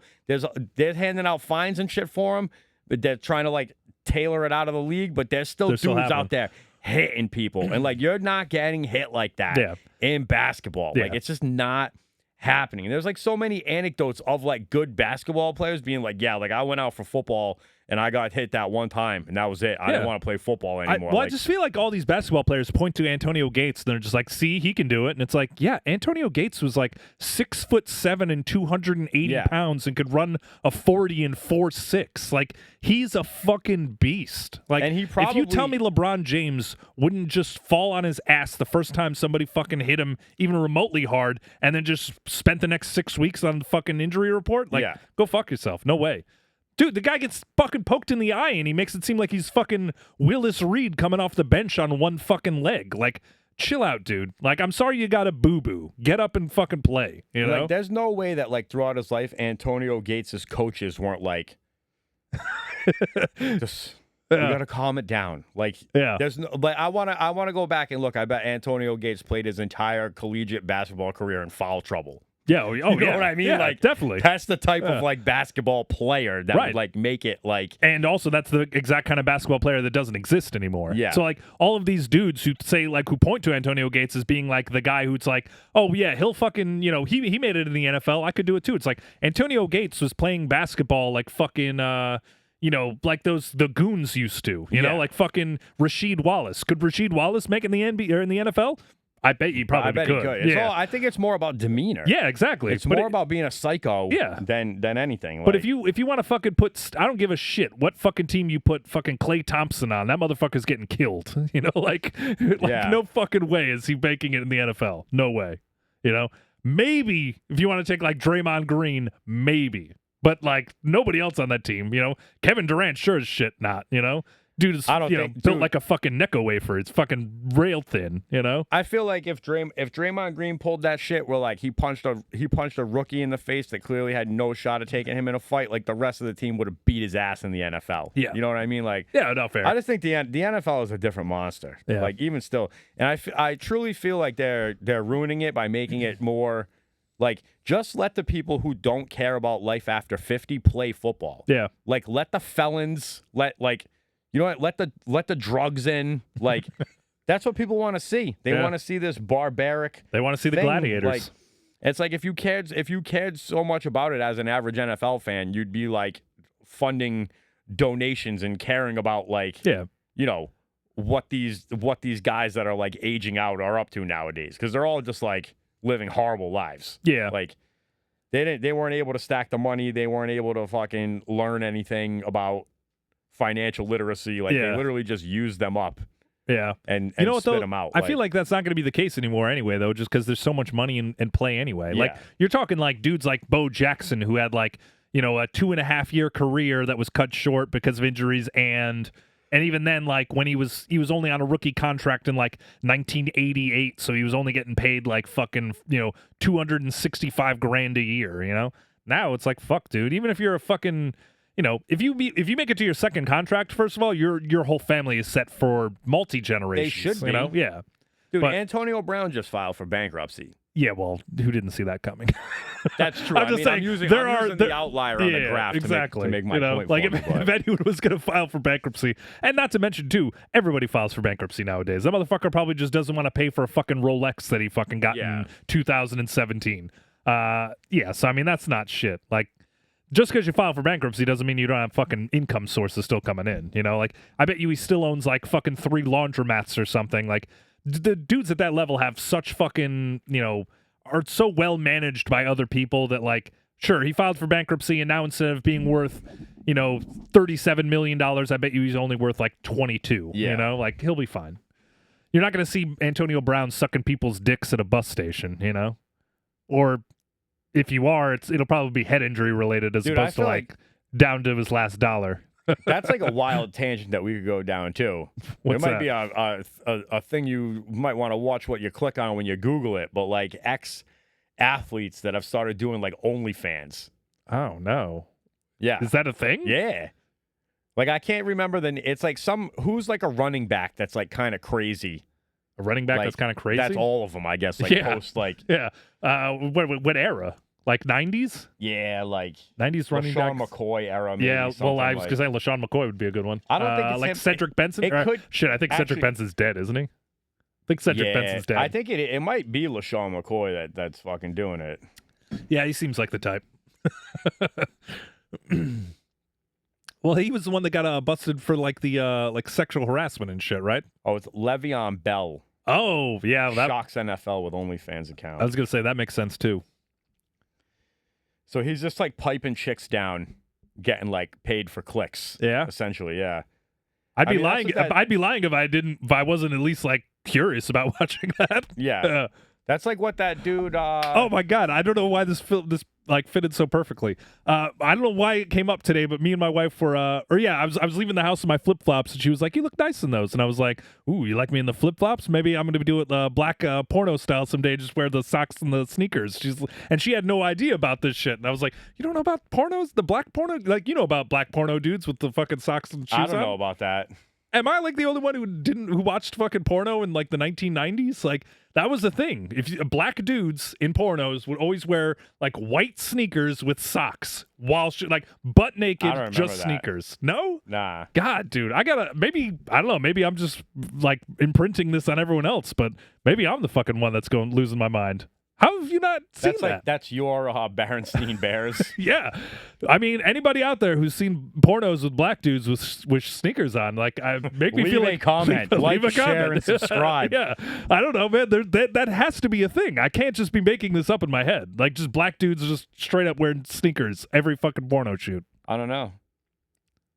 I don't but anyway, I bet you $1,000 fucking Le'Veon Bell's rocking sneakers during his fucking porno That's shoots. like his he's like on today's post we're throwing it back to the early 90s. Yeah. He's like, I got a sweet pair of Nike Nike Air Force Ones. I can't remember like all their names, but the ones, because I'm not like, do you have like a buddy who like weirdly knows way too many porn star names? Yo, shout out to my man, Bradley Causey, one of the funniest fucking things I've seen. We used to play trivia together all the time, and whenever it would be like the picture round, he'd be like, please be porn stars, please be porn stars, please be porn stars. Yeah, well, anyway, so I don't know a ton of their names, but I feel like Lexington Steele, you remember him? Like the black porno guy? Vaguely. Yeah, I feel like that was his move too, just always sneakers. More in the era of like, of like, if I'm gonna like remember their names, oddly enough, it's like centerfolds from like Playboy. Yeah, or like the early like Jenna Jameson. Jenna Jameson was like the original, like everybody knows her. Yeah. I just think my formative years were spent more on pages rather than screens. Yeah.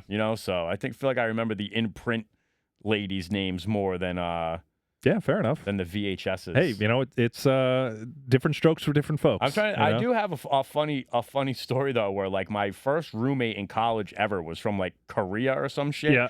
And that was like a home warming gift that he gave me. It was like a Korean porno. Oh yeah. And like I remember like throwing it in, and like I didn't want to insult him, but I'd be like, dude. Like this is mad gay, but every dick in this is like the tiniest dick that I've ever seen. Like I can't. This isn't even interesting to me. You know what I mean? It's like, what the fuck is this? Also, fucking like Asian chicks' pubic hairs are weird. They're like almost like pressed. Like they're like it's like flat ironed. Yeah. Yeah. I was like, I don't know. Definitely him giving me that tape and then being like, I'll buy you alcohol. I was like, alcohol, bro. Let's go. Yeah, let's go right to the liquor store. Yeah. I don't know if that kid had to think that like his impression of like America for me had to be wild. Well, actually, you went to school in Florida, right? Yeah. So you were literally Florida man to this motherfucker. Yeah, He's probably like, these fucking Americans are crazy. Yeah. You know? Yeah, well, I don't know. He was only my. I can't remember if he moved or if like, because like halfway through my freshman year, I moved to like a different floor with like a friend that I had met. You know what I mean? Like we're like, yo, let's be roommates instead. You know what I mean? So we had, and then we recruited like these 2 other kids that we would party with all the time. So we had like the whole 4-person quad was all of us. You know what I mean? That was probably the worst thing for my academia that ever happened. But that's surprising. That's what we ended up. That's what we ended up pulling off. So yeah, I don't know what happened to Go, but his name was Go too. His name was Go. Yeah. Damn, that's a cool fucking Asian name. I went to high school with like a bunch of Korean kids, and they were always like all so quiet. And actually, you don't realize, because we're horrible and racist. Like, like back then, like I didn't realize until I started going to school with like a lot of Asian kids that like there was like serious beef between Asian cultures. Like Koreans hated Japanese, Japanese hated Chinese. Like it's like yeah. I mean that's a real thing. Like you want to talk about like it basically were just like fucking being Vikings to each other for like 500 years before like Marco Polo rolled over there. I mean even recently, gave us the dirt. If you want to fucking I don't know. Did we talk about this, or I forget who I talked about it with? But did we ever talk about like the Japanese during World War II here? I don't know. That's another history kick. That if you guys want to go down the fucking dark wormhole, read the Rape of Nanking. Dude, the Japanese do not fuck around. Like they fucking like that whole shit was fucking crazy, dude. Like the shit that they would do to the Chinese people in World War II, it was like God damn, dude. It makes the fucking Jews and the Holocaust shit look like fucking child's play. I mean, dude, isn't there like I haven't seen this, but there's like a band of brothers about the Pacific? The Pacific Theater. Yeah, it might even be called I think it's called the Pacific. Theater. Yeah, but it was all right, but that like dealt with more of like the island to island kind of warfare, which is cool. But like in terms of like what Japan was doing, like war crime shit wise in China, dude, it's fucking nuts. I feel like it's still kind of stuck around because even when my grandfather was dying, when like an Asian nurse would come in, you'd be like, I don't trust that one. Oh yeah, 100%. My grandmother, I don't trust that one. The fucking planes that they used for kamikazes in Japan, they were Mitsubishi planes. So that like that logo was on all the planes. If you were fucking 50, or if you were like fucking born in the 20s or 30s, like you did not drive anything Mitsubishi. You did not own anything Mitsubishi. That was like, fuck these people. Yeah, my grandmother was a whack. If you're going to kill yourself in the garage trick, you have to do it in a Mitsubishi. Yeah. That's the only way to do it. They call that a real kamikaze. Yeah, there you go. My grandmother though was a whack. Women's Army Corps or whatever. I thought you were just telling me she was crazy. No. Like, my grandma was a whack. She hated Asians for no reason as well. Well, no, but she did hate Asians. It was like, if you ever want to sit down with the golden generation and ask them some wild opinions about things, they'll give them to you. But yeah, like, dude, there was a general mistrust of anyone Asian because of that. The fucking Pearl Harbor, man. Like, they did not forget. We might have forgotten about 9/11. We remember it every year when it's like, never forget. And it's like, no, those motherfuckers never forgot, I mean, dude, that like, it's like, what's the, I remember watching this movie and I never knew what it was, but I remember the scene. And they're about to kill this guy. Like, I don't know if it's like mafia, Sicilian dudes. They're about to kill him. Yeah. And he goes into this tangent. Oh, True Romance. About why they have like tans and shit. You know what I mean? Yeah. So I feel like to that same effect. Dennis Hopper and Anthony Walken. Yeah. Like if or Christopher Walken. Why did I say Anthony? Yeah. If there were like this essentially like pack of black Vikings coming and wrecking your shit for like years on end, like wouldn't you develop like a cultural hatred towards them because they keep coming and burning your fucking city down every so often? Like it's not for no reason. It's because these motherfuckers committed war crimes against you. Yeah. And you know what I mean? Now we're all just supposed to be friends in America and forget that didn't happen. It's like you're fucking your ancestors' DNA remembers that shit from whatever fucking I'm not saying it's right. I'm just saying like that's why it is, and in my opinion, like this all just comes from like groups of monkeys fighting each other, over nothing, pretty much, over natural resources, Or there's that other book called I'll fuck it up because it's too many words, but it's like germ steel, guns, weapons, or whatever the fuck it is. But it's basically like a look back at like the development of humankind in the early part of like the like basically when it was just like oh, you got a boat? I got a boat. Let's go fucking to the next island and kill all the fucking people on that island. That kind of shit. Take all their women. Yeah. To get all their wine. Yeah. So if you became like a sedentary people or whatever, where like you put down roots or whatever, you just eventually get taken over by a group of like people who are just like, yeah, well, we're just gonna come and kill you and take all your shit. But yeah, that's like where all of like modern.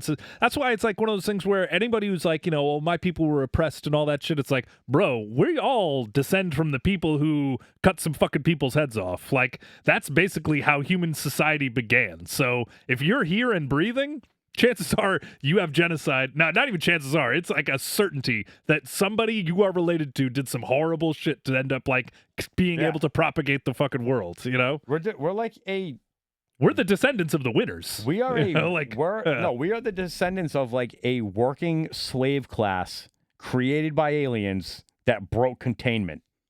Like, okay, well, that's what happened. We survived a big ass flood and a bunch of meteor strikes, and you just can't kill us. You had me until the alien stuff. I don't know, man. Go read the Sumerian tablets. No, they're a real thing. I'll never poo-poo on anyone's like theory of what's going on because I don't know what's going on. I will say though that like for me, like the flat earthers, right? I can vibe with that mentality where it's just like I don't believe anything anyone tells me, and it's like, all right, cool. I get that from a certain standpoint. However, if that's really how you're going to be, then you can't really believe anything. It's like at that point in time, it's like you have to then like face everything that you're seeing with mistrust. Like even the shit that other flat earthers are feeding you, where it's like, well, we live on a disc with underneath a fucking light source or whatever. It's like, yeah, well, how do you fucking know that? It's like, who told you that? Exactly. It's like if you don't want to believe anything, then really like go the extra mile and don't believe anything. I feel like there is a point in flat Earth that I do want to look at. I'm not saying I believe it. Okay. I believe everything else is a circle that we've observed. So why would we be any different? Right. But what they're really saying is that there's only there's just a select portion of the Earth that we're allowed on.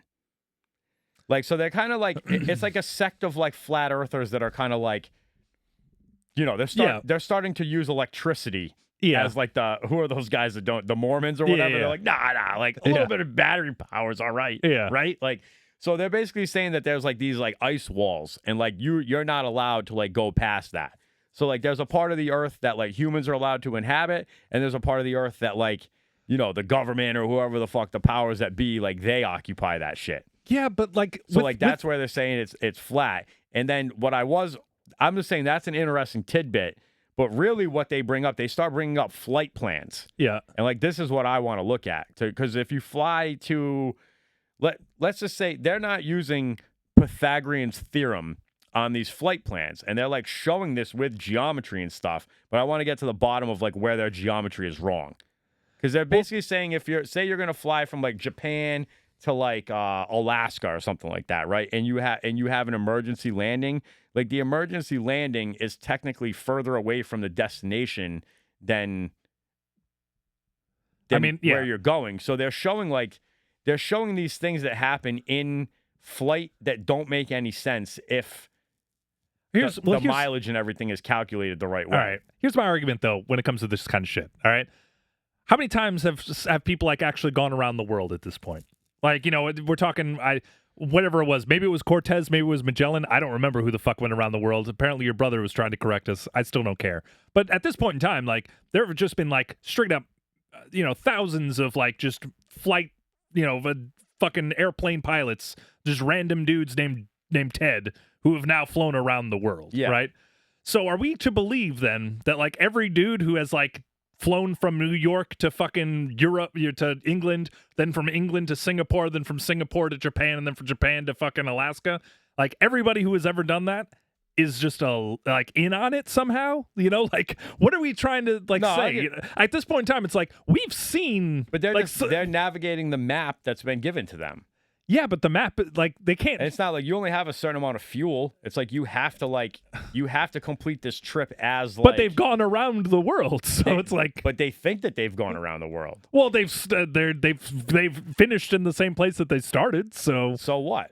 Well, I'm just saying, like they have to. That could just be you have like if you have a sphere though, right? Yeah. Like you literally could like just have gone around like the top part of that sphere.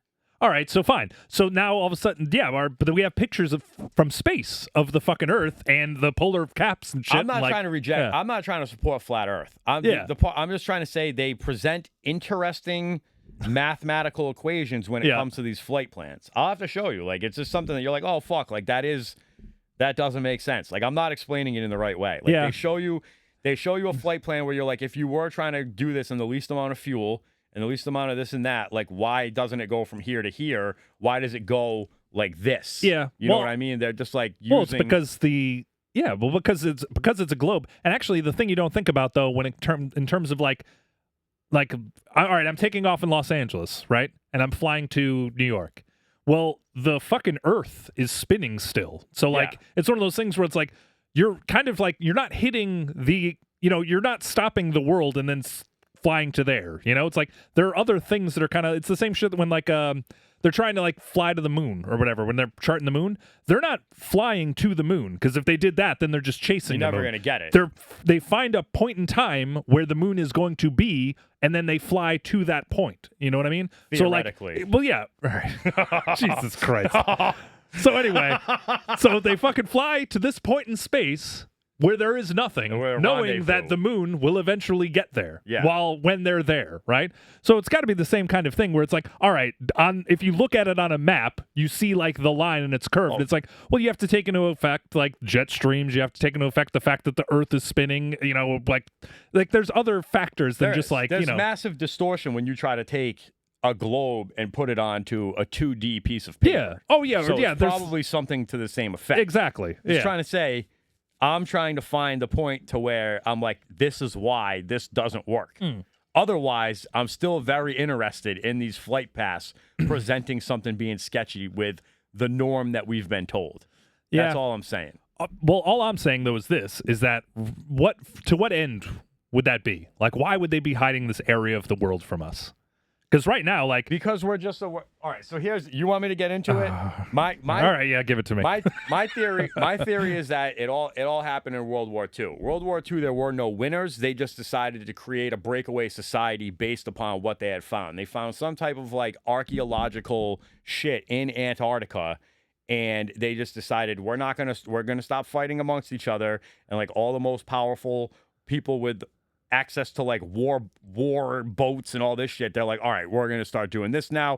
Here's the puppets that the people are going to continue to believe in, and we're just going to operate on this like breakaway society using all of these tax dollars and everything else to like to really be the ones that communicate with like the aliens and everything else. And we're just this farm, like they've just farmed us out. We're just cattle at this point.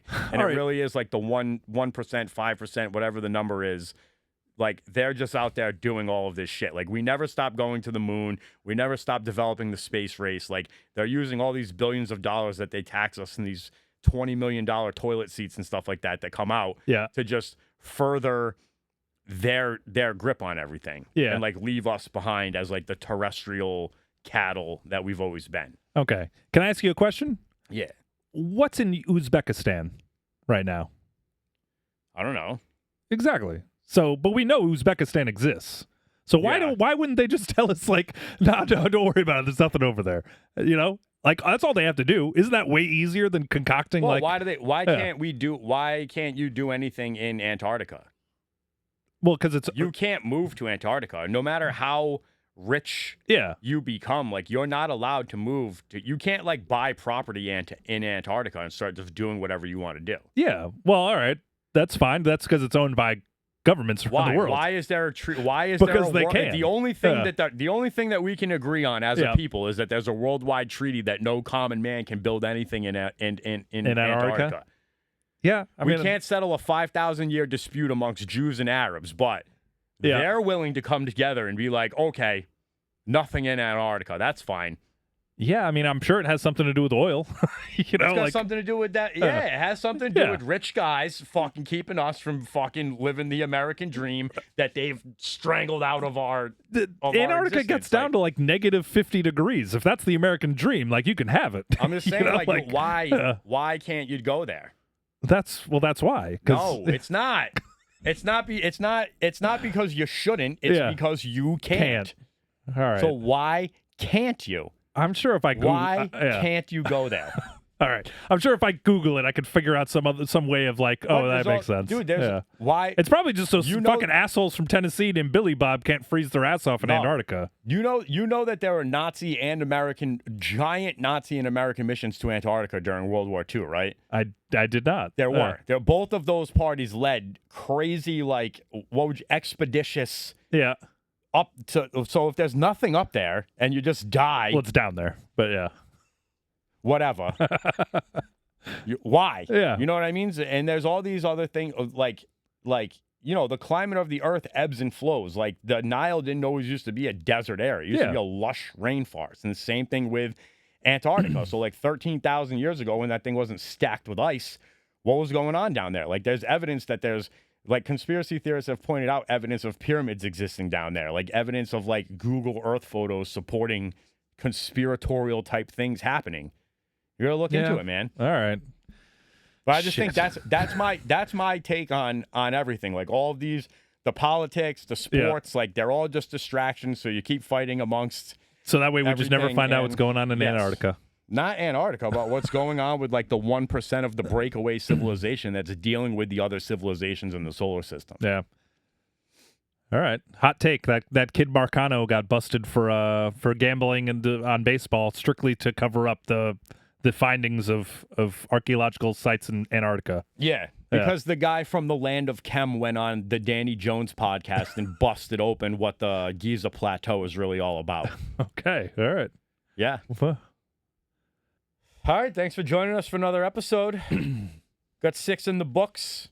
This is 7. 6 in the books. We're gonna fucking post and edit 7 right now. Yeah, there we go. We're fucking rolling here, guys. I saved myself. I was like, do I got the right shoes on? I do. I do have some 7s on, and we're ready to go. All right. So, give us the like, share, and subscribe. Let's go. Help us out. All right. Thanks, guys. See ya.